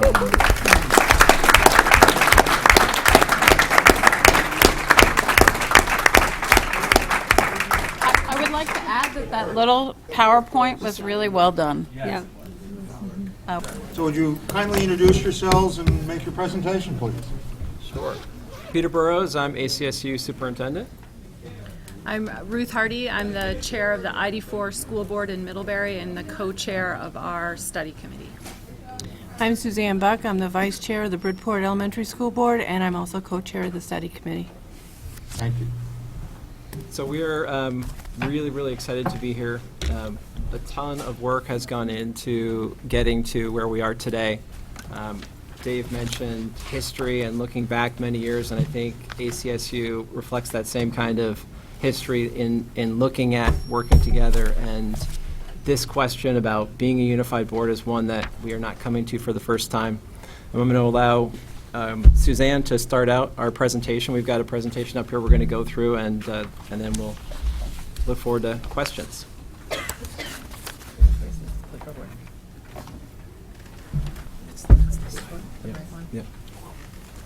So our first slide is just to give you a little history or a little information about ourselves. This is our numbers. We have 1,750 students in a pre-K through 12 system. We have 14,700 residents, 9 schools, 7 elementary, 1 union middle school, and 1 union high school. The 7 towns that are represented in our district are Bridport, Cornwall, Middlebury, Ripton, Salisbury, Shoreham, and Weybridge. We currently have 9 boards, 7 elementary, 1 union middle high school, and 1 supervisory union board. And that being said, between the 9 boards, we have 50 board members.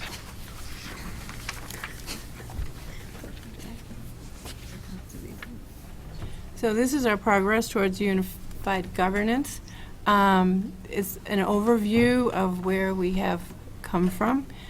We did a governance study in March 2010, which then a RED study committee formed in July of 2010. So you can see that we have history here. We've been studying this whole piece for quite some time. We did community engagement study circles through all of our communities from 2011 to 2012. We hired, and we're very lucky to hire, our superintendent, Dr. Peter Burrows, in July of 2013. We finalized our RED Study Committee report in February of 2014. we completed an equitable master contract, which was approved in July 2014. We moved student support and special ed services to the central office in July of 2014, which was quite a big deal and move. We have also completed a comprehensive strategic plan, which you will see in a little bit. And our charter committee formed in August of 2015, and this is the work that we are presenting of that charter committee that has worked since August, very diligently and very hard.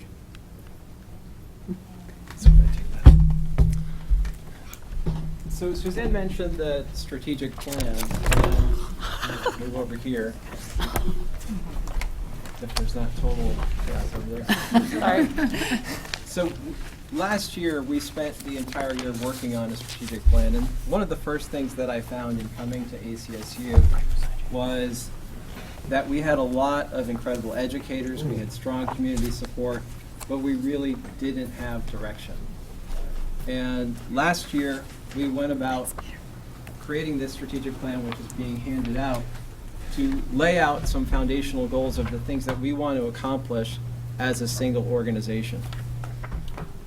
One of the things that we found last year in beginning this work was we had to first establish who we are and what is our identity as a supervisory union. And it became clear in that work that it was not a vision that we had ever established, because we were a confederacy of a number of different schools rather than a single organization.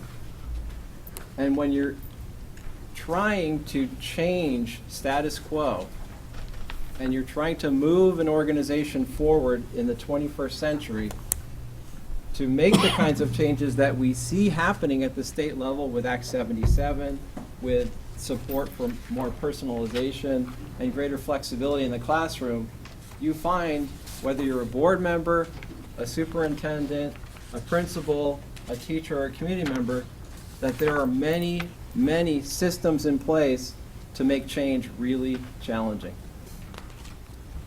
The reason, I would say the reason we are here today, the reason our board members have put such an incredible amount of time and have really kind of given up their own personal lives to make this work happen is because ACSU realizes as a community that if we want to realize what's in this plan, we need to change our structure to be able to get there. If we don't become a unified district and a unified school board, will this work continue? Yes. But as a unified board, I believe we're going to get there much more quickly, and the benefit to students is going to be immediate and is going to help us to realize the vision that we've set out here.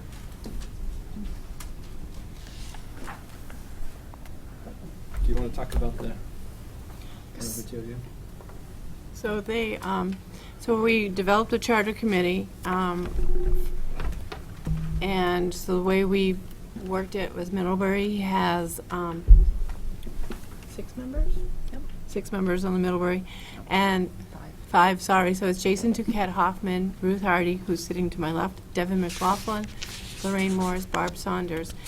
All of the members are either, there's a few community members, but everyone is representing a individual board also. Surrounding towns, Ruth Bernstein from Shoreham, myself from Bridport, Maureen Detman from Cornwall, Chris Eaton from Weybridge, Perry Hansen from Ripton, Tim Ryan from Salisbury. And within the charter committee, we also then divided ourselves so that some of us worked on the articles and dealt more with money issues, and then the rest of us worked on the representation piece. So this slide here shows our combined enrollment as well as our budget. The figures start from the bottom left in 2005 to 2015, and going up is the dollar value. And as you can see, the increasing in budgets continues to increase, even though enrollment is going kind of downwards. It does have its little blips here and there, but it's pretty steady. I forget. And then this is our 2015-2016 student enrollment based on each school. So grade K through 6 is in the blue bands, and then 7 through 12 is in the red. And you can see that Middlebury has the largest population. It's also our town with the most population in it. And part of that is also because of hosting Middlebury College. But you can see the student population over the current year, which is with, I guess you could say, with the exception of Middlebury, we're all pretty low in numbers.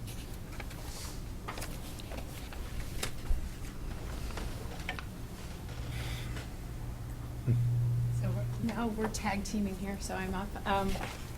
We did a lot of financial analysis to see what would happen to each of our towns with different merger potentials.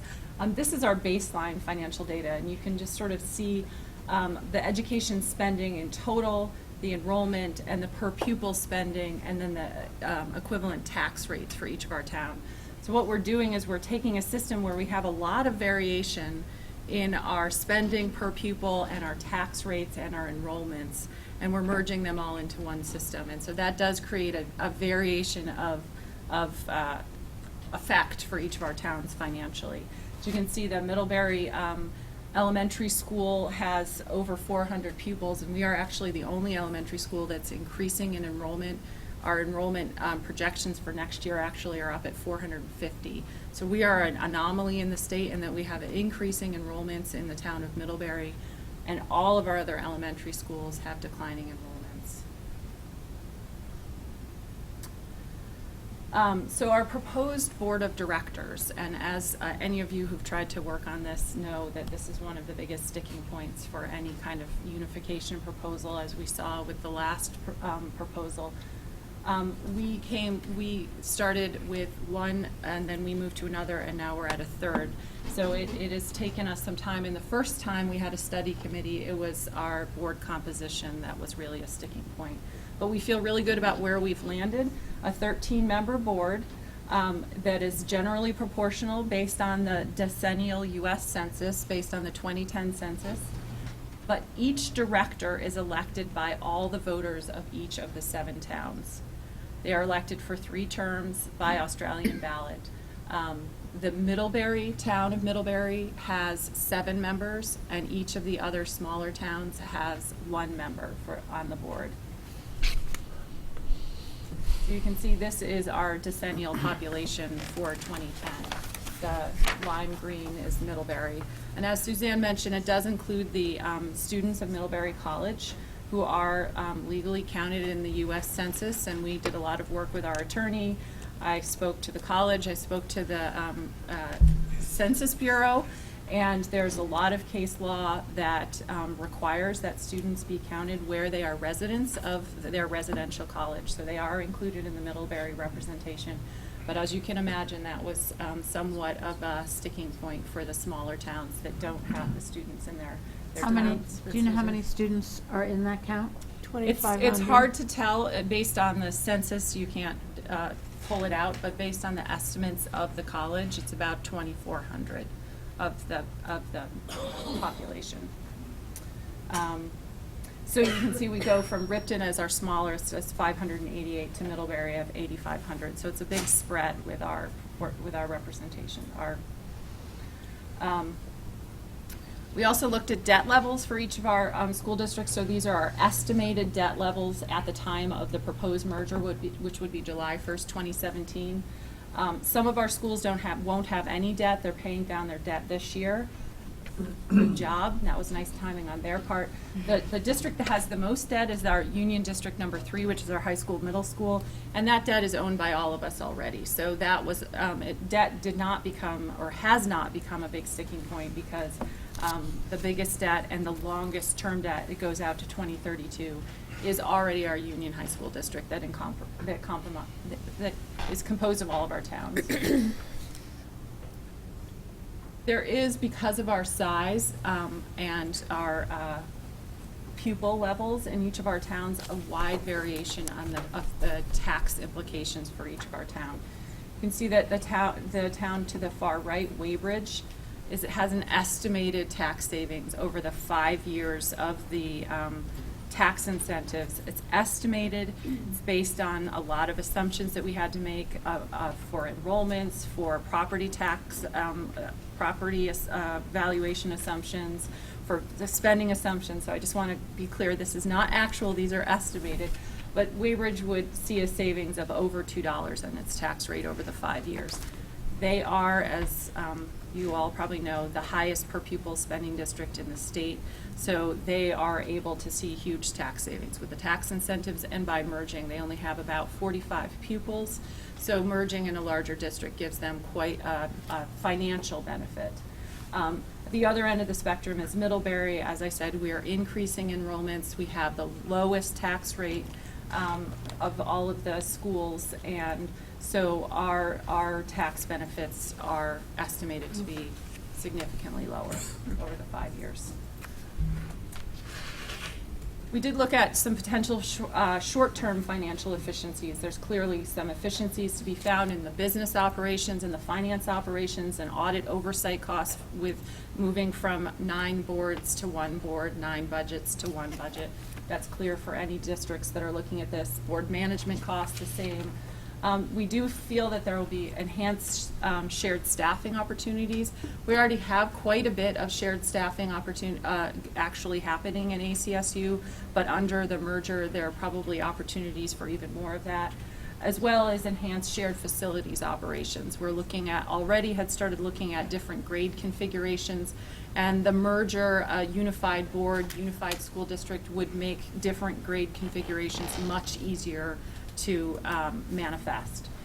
So we identified approximately $175,000 in initial savings in the first few years of unification. Those of us who've looked really closely at the finances feel that there are a lot of long-term financial efficiencies that still can be discovered as we streamline our operations. One thing, as you can imagine, that was a real important for many of our districts that are smaller is what would the process be for the consideration of closing a small school? We have schools that range from 35 students-ish up to almost 450 students. So we have quite a range, and obviously the smaller schools are really concerned about what may happen if down the road it becomes a possibility that one of them would close. So we worked really hard to create language in our charter, in our articles of agreement, that would make the help the small schools to feel, and communities to feel okay about the process. We require a 10-member affirmative vote of the board. So there are 13 members, fully 10 of them, so that's a super majority, would have to vote to approve the closure of a school. We have a requirement that public hearings at least 2 public hearings must be held prior to any vote, and at least one of those hearings has to be in the actual town where the school is that would be proposed to be closed. So they couldn't be held, 45 minutes away and expect those town members to come. There would be a required notice of the intent to vote on whether to close a school, and as stating the reason why. Is it budgetary? Is it educational? Is it facilities issues? And then there would need to be at least a 10-day warning of that vote rather than the normal 5 days. So it's sort of modeled after when a school district votes on a policy needing a 10-day warning. We feel that there are a lot of beneficial outcomes to proposed unification. Right now, with our 9 districts and our 7 elementary schools, we have a wide variation in educational opportunities. Some schools have full music and art programs, others barely have any music and art. Some have full K-6 language programs, others have none. Some have really robust special education services, others have very few special education services.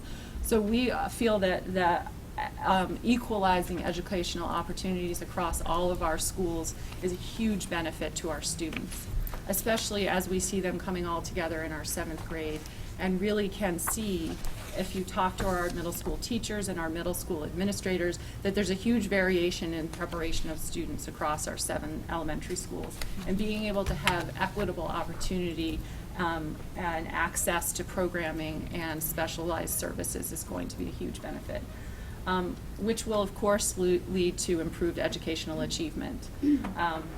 As I mentioned before, we do see that there will be operational efficiencies through shared resources and through cutting down on duplicative services for financial oversight and things like that. And we feel that there'll be better transparency and accountability. Sometimes right now we have parents who don't know which board to go to.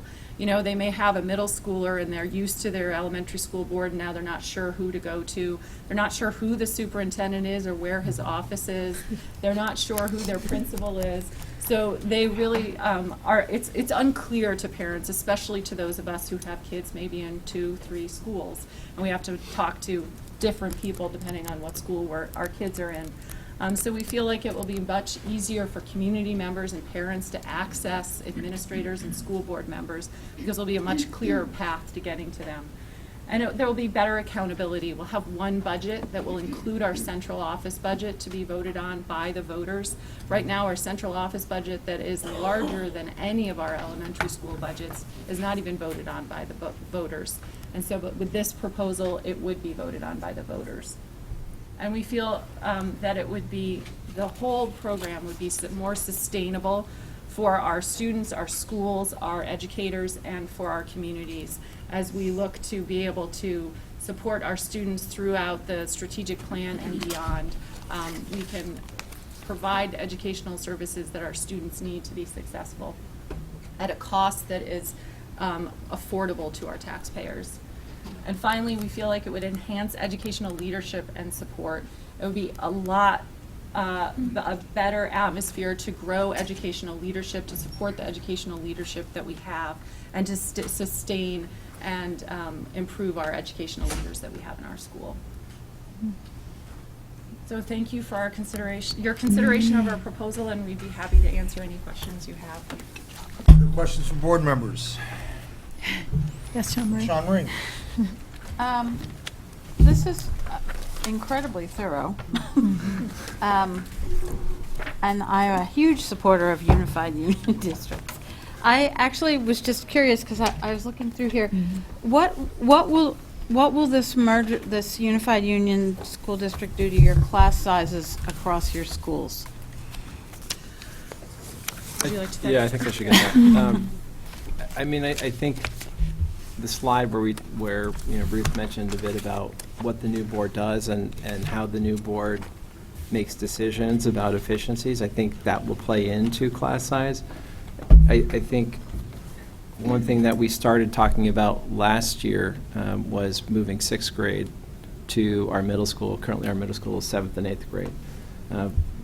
That work is going to continue. We didn't have the capacity to do that work and our Act 46 work, but I think after we go through this process, that would be the next thing that we pick up. So I think that would have an impact as well. I think it's a question that communities have to talk about and grapple with. So And what is your it's range from your little school of 35 to, one of your other elementary schools? Is there a huge variation in class sizes? It ranges from around 10 at our smallest or so to 20, 21 in terms of elementary. Through 6th grade? Yeah. Yeah. So would you see that as a selling point, to be able to equalize classes and opportunities within? We've talked about that. I mean, one of the things that the charter committee and boards have talked about, and we've gone around to all of our local boards and done presentations on Act 46 and talked to people about what the possibilities are in being a unified board. And one of them is looking at population and going beyond our affinity for hard and fast town lines to look at what is possible in terms of boundaries and school choice and things like that. So those are things that we feel once we have a unified board, we can entertain those kinds of opportunities which have a direct impact on. Well, I guess I just see when you talk about the Middlebury having the increase in student population and maybe some of your smaller elementary schools have space that if you're a unified union district, there's not really boundaries except, wherever you want to make them. I mean, they're not in the school district. They're I see in it as people's minds. I see it as a win-win in order to actually keep some of the smaller schools. But I Yeah. was surprised it wasn't mentioned in your overall report. I didn't get to all the links, the many links that came with your report, though. Yeah. So one thing I would mention is that open enrollment, the ability for parents to choose to send their kids to another school, is an issue that members of the charter committee had mixed minds about. So we didn't include it in our charter report. There were some people who were very excited about the possibility. Some of the people who did live in some of those smaller towns that had declining enrollments. But frankly, some of the smaller towns were also concerned about it because they thought that it would draw kids away from their school. So it was an issue that we really didn't address as part of our charter committee work, although we did discuss it a lot. But we felt that it was a decision that would be better left to the new board to talk about in terms of creating policy that would address it. Some of our smaller schools that have very small classes, the 10 that Dr. Burrows mentioned, are combined grade classes, so they could be a 10-student class with second and third graders together, whereas the Mary Hogan School in Middlebury doesn't have any combined grade level classes. So the variation exists even greater when you break it down by individual classes. So I guess my last comment on that would be that I think the report is incredibly thorough. I do think that when you go to a vote, this question will come up for those very reasons, because of the diversity in schools. So I would just say I'm curious to know how you might, but my experience with the public by saying you can't answer something is not really an answer. Absolutely. I think would that. say, Go just one thing. The question of small schools and Act 46. I think the initial response, and you can see it in Act 46 in terms of how it was written, is this act is not about closing small schools. And our work has been from the very beginning in talking to all of our small communities is this is the way for us to work together to provide more opportunities. To save the and small to save and to save your small schools. So that is what we're professing. I that. believe in that, and that's, I think true, that is sort of a misconception of what is out there. Go ahead. Yeah, I just want to thank everybody that's presenting today, because this is really sort of beginning the process. It's informing us of all the nuances and subtleties of how each proposal is being tailored to their particular needs. And in line with what I come from a district that's not dissimilar from yours, and one of the ideas about the elementary schools that you could kind of create a magnet program type and try to draw and whatnot, but I'm not sure how that's going to play out. We haven't gotten that far. The other question I had was about the Union High School. If you do go into a unified union, that will supersede the Union High School contract. Yep. How was that discussed, or was there pros and cons, or was that discussed at all? Do you mean the teacher's contract? Well, or the, no, I mean in terms of the sending schools to are you all sending schools to the, so you're Yes, there anyway? I mean, we all send to the same high school. And it's an interesting phenomenon, that it does supersede, so that it, I don't know how that would play out, how members may want to, do something later, but that's down the road a long way, but that's a feature of this unified union. Along those lines, how does your proposed board representation of 13 members, 7 from Middlebury, how does that stack up with what's currently with the, I guess, the supervisory union board? So the UD3 board, which is our high school, middle Okay, school yes. board, is also a 13-member board with 7 from Middlebury and 1 from each of the other towns. So it's the exact same configuration, except for the current UD3 board is voted on, the members are only voted on from their town of residence. town, So yes. the difference is the at-large voting. But I can see the wisdom of maintaining the same to... Did you, in this process, did you explore looking out beside your existing ACSU? or other members of this proposal? Not in this process, we did not, because we felt that we had enough towns and enough schools to consider at this one time, that we didn't want to make it even more complicated. And since we have the enrollments, we clearly have the enrollments for a accelerated merger, but we don't think we would shut the possibility in the future if others are interested. And my last question, excuse me? Historically, they have talked to other towns. I think in this context, the work is so tenuous as it is, that for us we're already one organization and working together to one middle school, to one high school. It made sense to start the work there and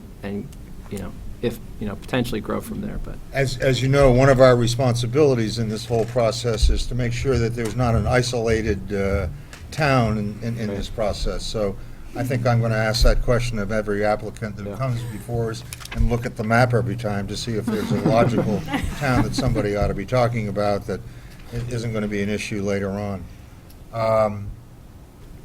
One last question, but Bill interrupted me and I've forgotten.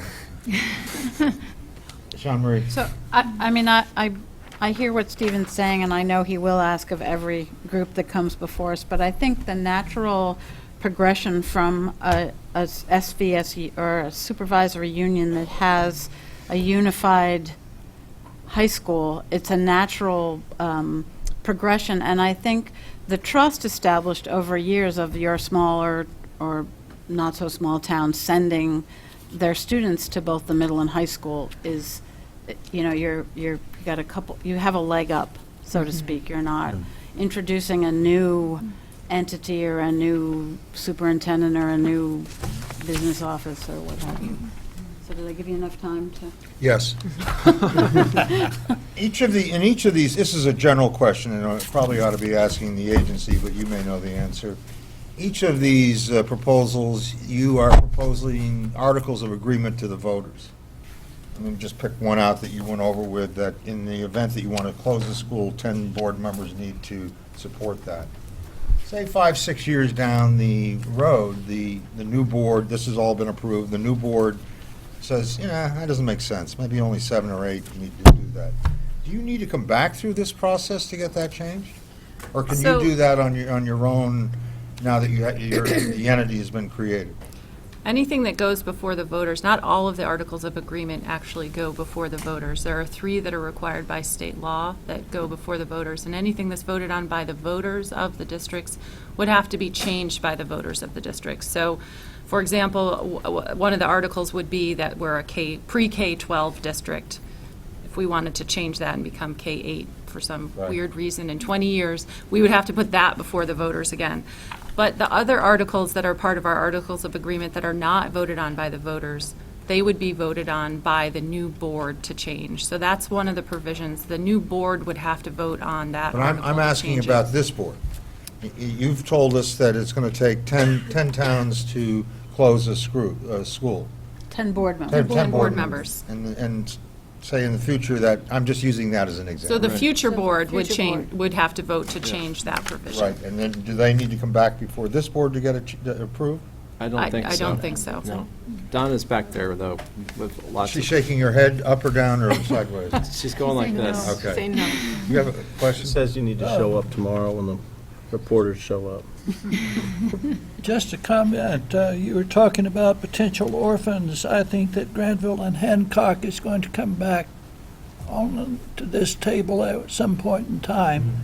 Not for part of your proposal, I understand, but it's the kind of thing of maybe there might be some receptiveness to dealing with that later down the road. Well, you do have geography there. Yep. Well, that's the whole problem. Yeah. All right, we have a proposal before us. Is there a motion? I make a motion to accept the Unified Union, what is it, the ACSU proposal. I second. Second, yeah. And there's a second by Peter? I said second. Okay. Mark? Yeah, I'm going to recuse myself from voting, as this is the SU I reside in, and I actually rub elbows with these folks around board tables, so once again, great We won't count it presentation. against you. Right, thanks. Chair recognizes that. Counted as a and benefit. will accept your recusal request. So, is there any further discussion on the motion to accept the study committee report of the ACSU? Not hearing any. All those in favor say aye. Aye. Those opposed say no. The ayes have it, and your proposal has been accepted, and best of luck with your voters. Thank you very Thank you. much.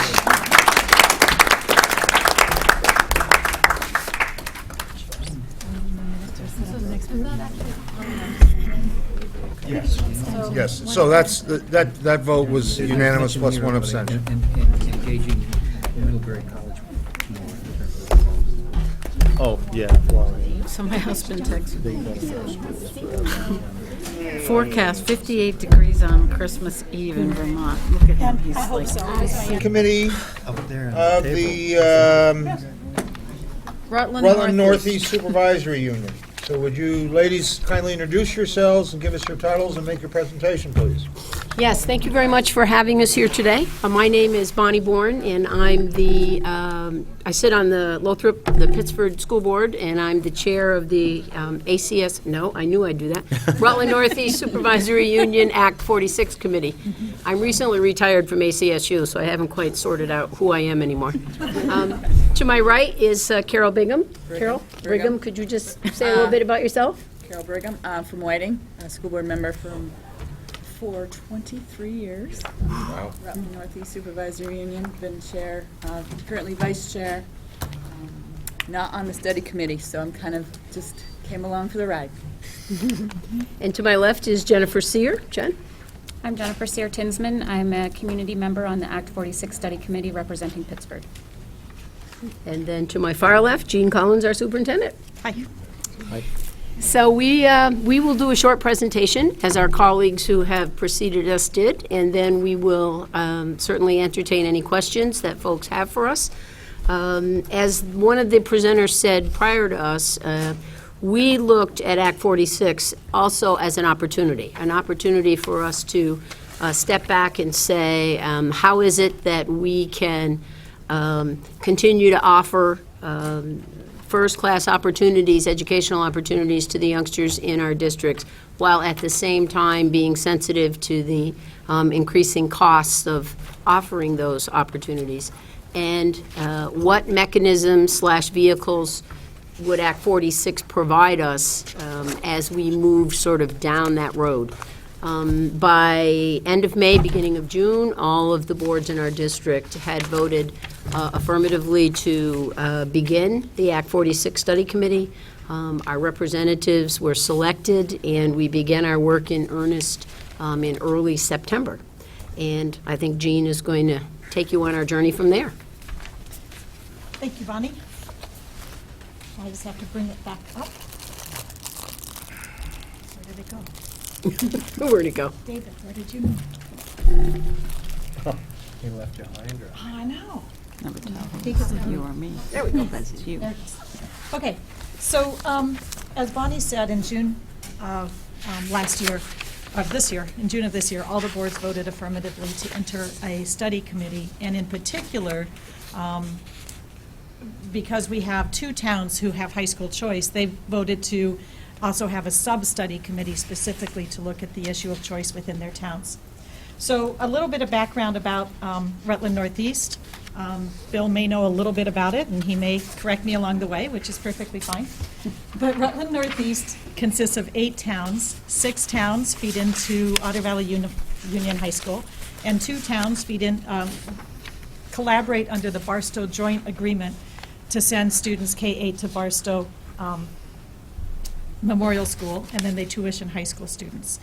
So as we started talking about this summer, we realized quickly that we were a perfect candidate for a side-by-side model under Act 153. So as we started talking in June, we identified the hopes and fears of all of our board members to begin with, and it quickly came together in a message of, we have been working alongside each other through the Otter Valley Unified Board and through Rutland Northeast Supervisory with Barstow very well for nearly 7 decades. And we wanted to continue to do that, and we have demonstrated through the work of previous superintendents in the district that we can do so successfully. We've been centralized in our services for 30 years, transportation only 13 years ago, and food services 5 years ago, but special education, business office, all of that has been 30 years. And we really do look at all of the students in all of our towns, but we are aware that students into our middle school, our Otter Valley Union Middle School, with different skills. So a major desired result of district mergers was identified as making sure that we shared our resources so that all students in all towns have the same opportunity to be successful, to enter high school equally prepared. And also, as everyone else is concerned about, fiscal sustainability and transparency was a large factor of why we wanted to look at this. And a preservation of our community values. Rutland Northeast has very strong community values. Again, as I said earlier, it's been in place for 70 years or nearly 70 years and has proven that it values its small communities and separate communities, but it comes together with strong community values. So we started our process in June. We spent the month of August identifying a combination of board and community members to sit on a committee of 18. And that committee started working in September, meeting every other week, sometimes 3 times a month for 2 or 3 hour meetings. And we started by looking at what works and what exists, what's happening in the OB charter, what's happening in the Barstow Joint Agreement, what is it that's really working for us.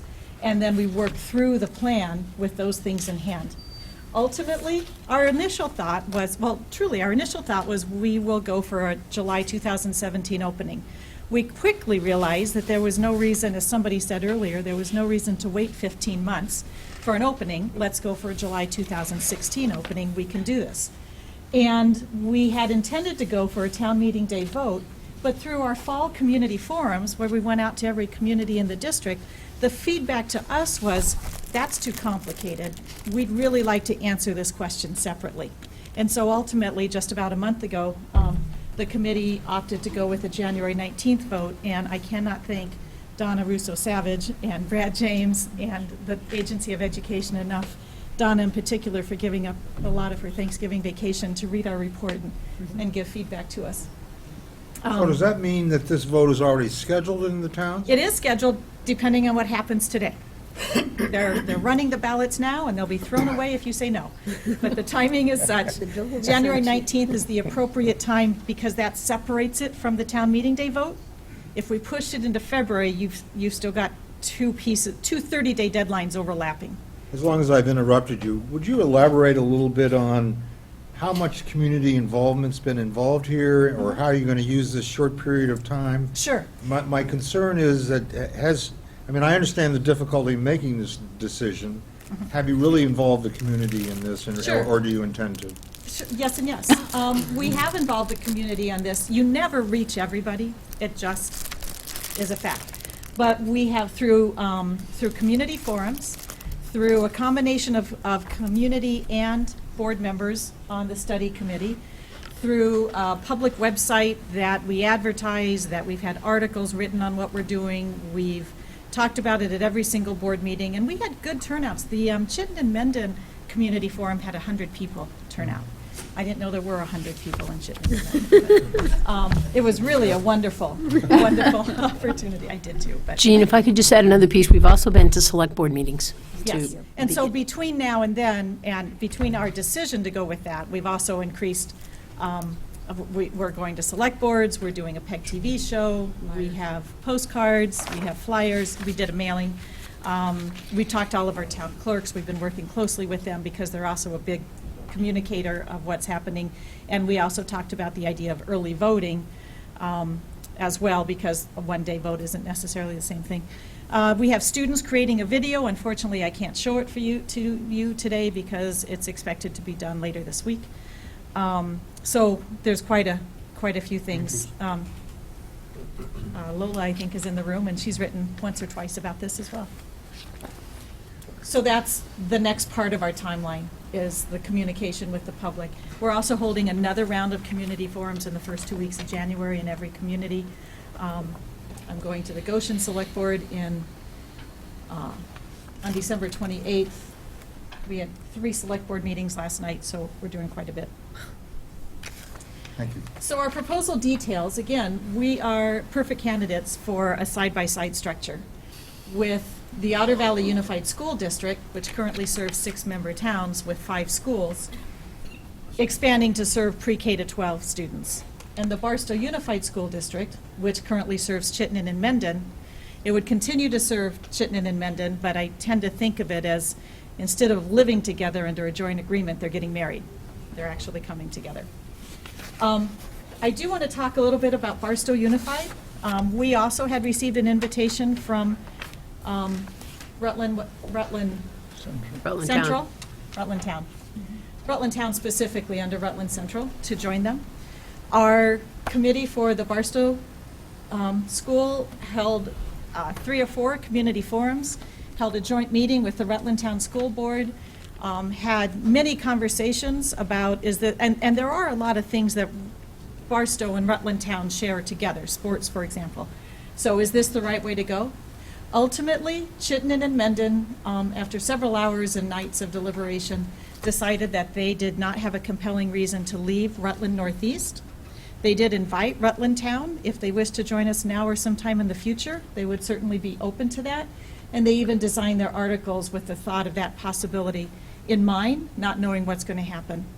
But they ultimately decided they didn't wish to leave But your Rutland Northeast. report allows for the Barstow District, may consider in the future Exactly. other considerations. That they'll accept, yes, in the future. Oh, accept? Yes. Not to leave Rutland Northeast, but to invite. That's not the way I read that. Okay, good to know. Yes, and they had extended an invitation as well. Other proposal details, again, right now we have 7 boards for Otter Valley Unified, we would have 1. We will have 13 members in Otter Valley Unified, the breakdown is right there. Barstow Unified goes from 3 boards to 1. It means that we do remain a supervisory union because we'd have a side-by-side under a supervisory union, which would have 3 members from each board. We had the same situation, we made the same choice as Rutland South in the proportionality discussion. So while we do have town seats on each board, we also have, we actually chose to have at-large seats. And all seats, both the town and the at-large, will be voted on by all communities in order to, Sean Marie can probably speak a little bit more about that. Well, actually, would you say that again? So the town seats, 3 Brandon, 2 Pittsford, et cetera, and the at-large seats are all voted on at large based upon the Mount Anthony case. But the 3 Brandon are going to be nominated from Brandon. Correct. So, for example, they will get a ballot that says Brandon and list all the names of the people running, choose 3 from Brandon. And everybody gets the same ballot, but the residents have to come, the town seats, as I call them, have to come from that town and voted across all communities. And Donna worked with us on that. Are you going to be asking for a deviation in the supervisory union makeup? No, we're not.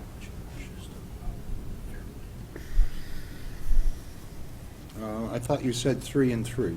That's what the law says. The law. We can.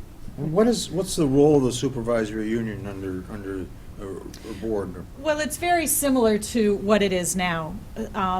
We already have a master contract. So there's one contract for all teachers across all 8 towns. There's one contract for paras and bus drivers across all 8 towns.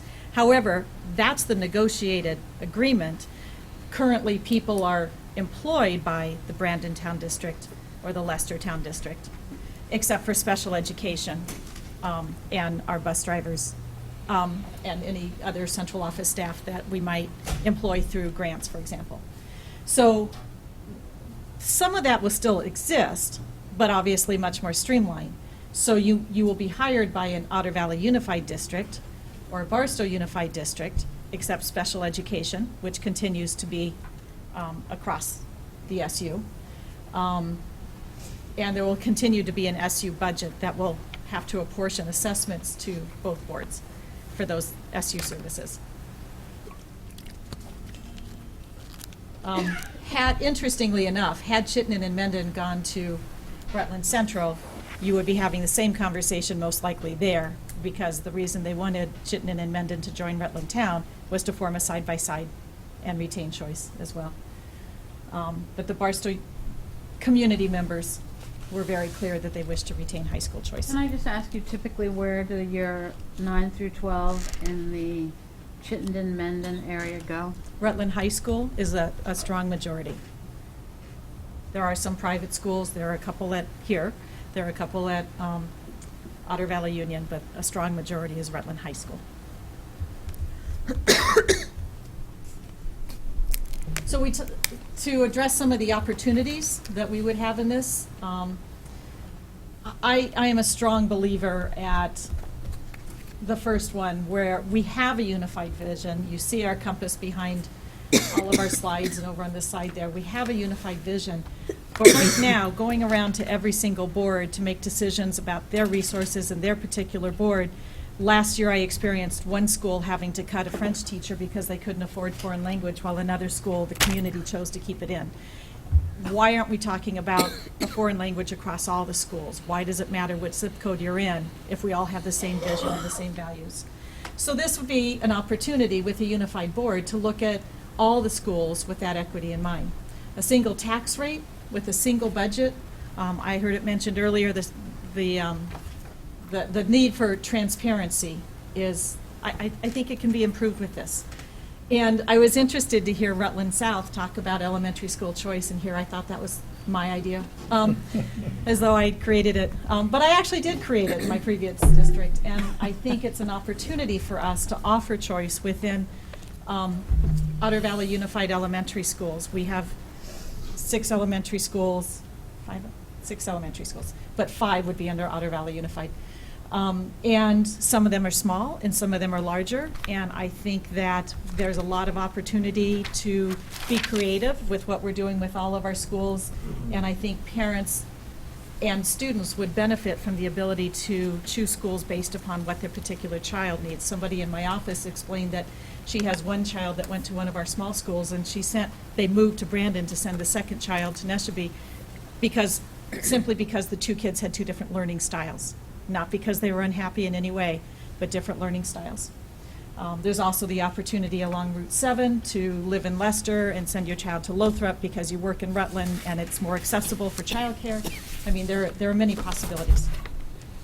We set it up in the plan that the new board will actually put the policies in place for that, but we did put parameters in there that ensured accessibility, because we don't want to segregate based upon socioeconomic status, and that all schools remain viable as realistically as possible. Other opportunities for Barstow is that they do retain high school tuition choice. And again, the single budget, right now they develop a Barstow budget, then each town goes out and sells it, and they come back together, and that just doesn't really make sense. It's a Barstow budget, so let's create a Barstow budget and talk about it as a Barstow budget. Issues that were identified just briefly by the committee included the concern about school closings. The law says that no school can be closed during the first 4 years. Our committee, however, schools can be reconfigured by grades. Our committee chose to go with a 2/3 majority of the board needed to close a school.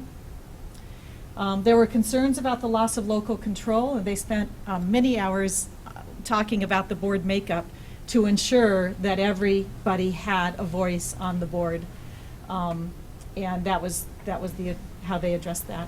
And then staffing, again, it breaks my heart when I have invested a lot of professional development and resources into a new exciting hire, and I need to let them go in one school, while then I go to another board meeting and they're hiring a new teacher because somebody is retiring. And there is no automatic right to transfer, no way to recoup that investment and retain high-quality staff. And so that's another, I think, exciting opportunity for us. Why should we act now? Again, our path is clear. We've lived side by side successfully for nearly 70 years. Our plan preserves what our community values. We protect our small schools for learning environment options. That doesn't mean they'll be there forever, but right now it is an opportunity to be creative with them. And we also recognize that those who, if we don't do something on our own, the state is planning to reorganize districts. That's in the law. We're ready. And we believe deeply in our strong relationships and our values. And I think that's it. We have more information on the web. if you're interested. Peter? First, I want to compliment you on your voting at large. I think it's a great way of increasing sort of the greater whole, or rather than it being at the district level, you're really looking at the big unit at where this is really all going. And I think that's a very good move.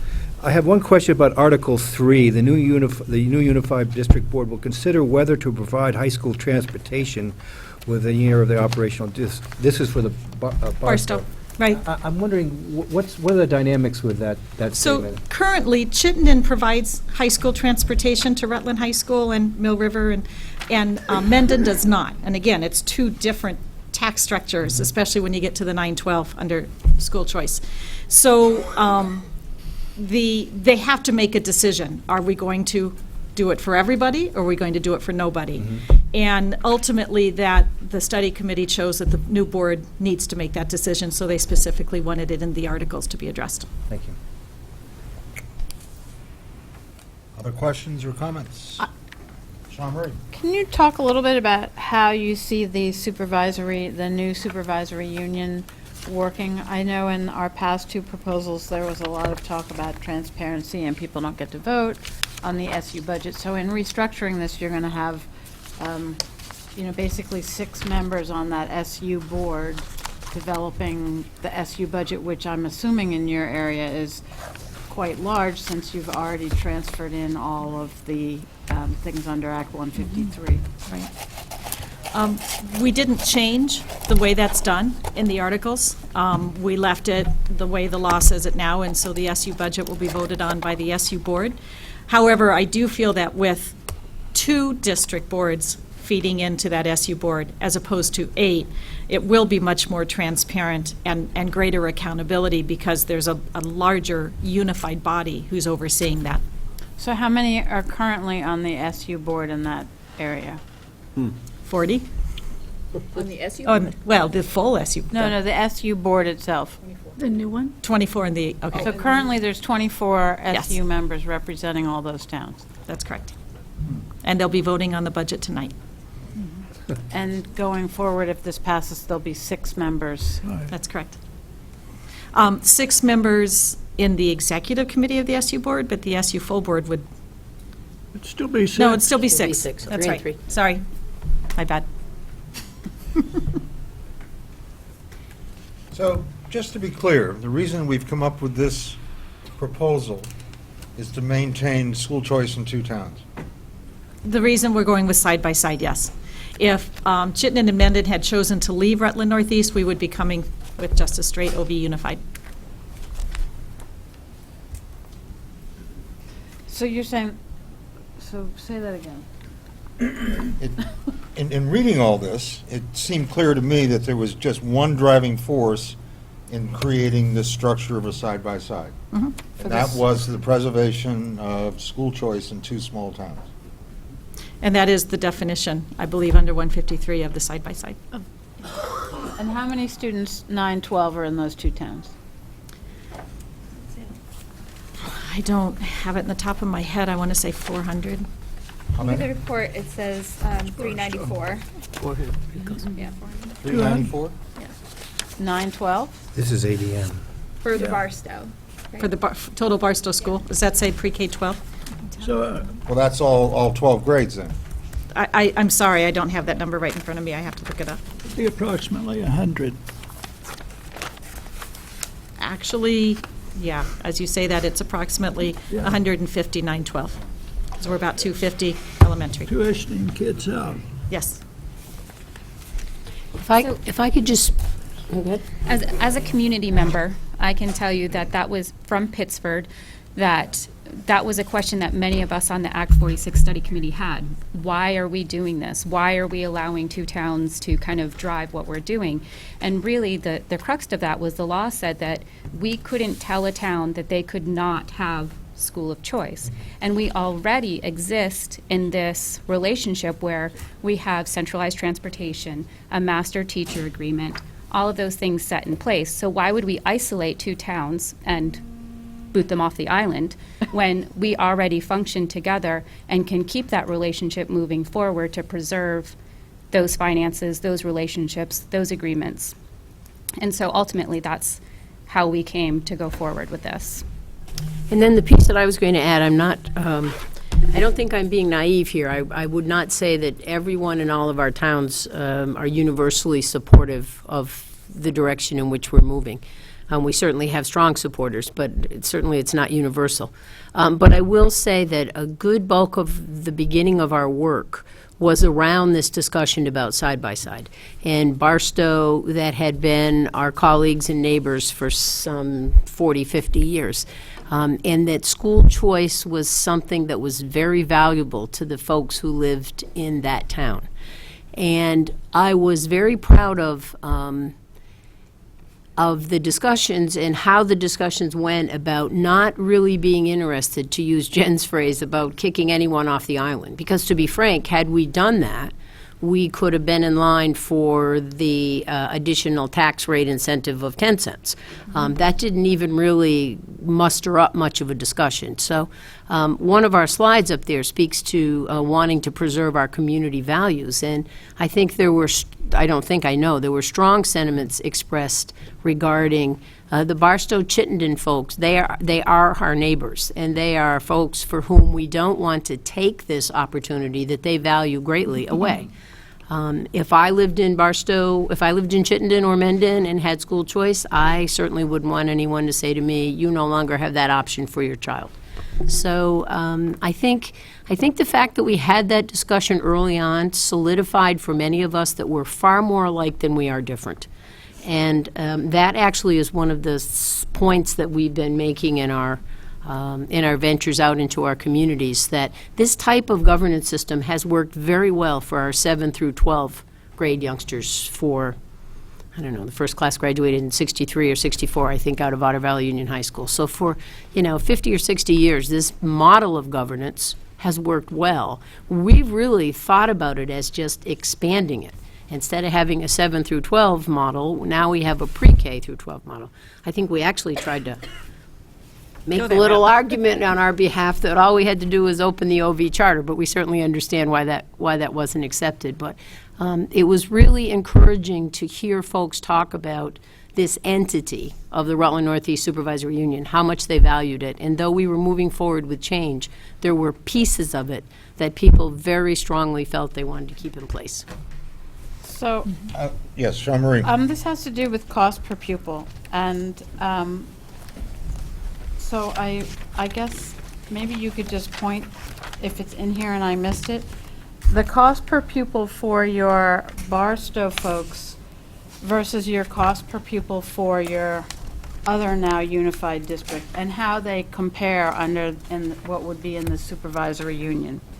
Which is from, in the current year, in FY 2016, from 10,000 to 16,000 in the OV side, and it's pretty similar between Mendon and Chittenden.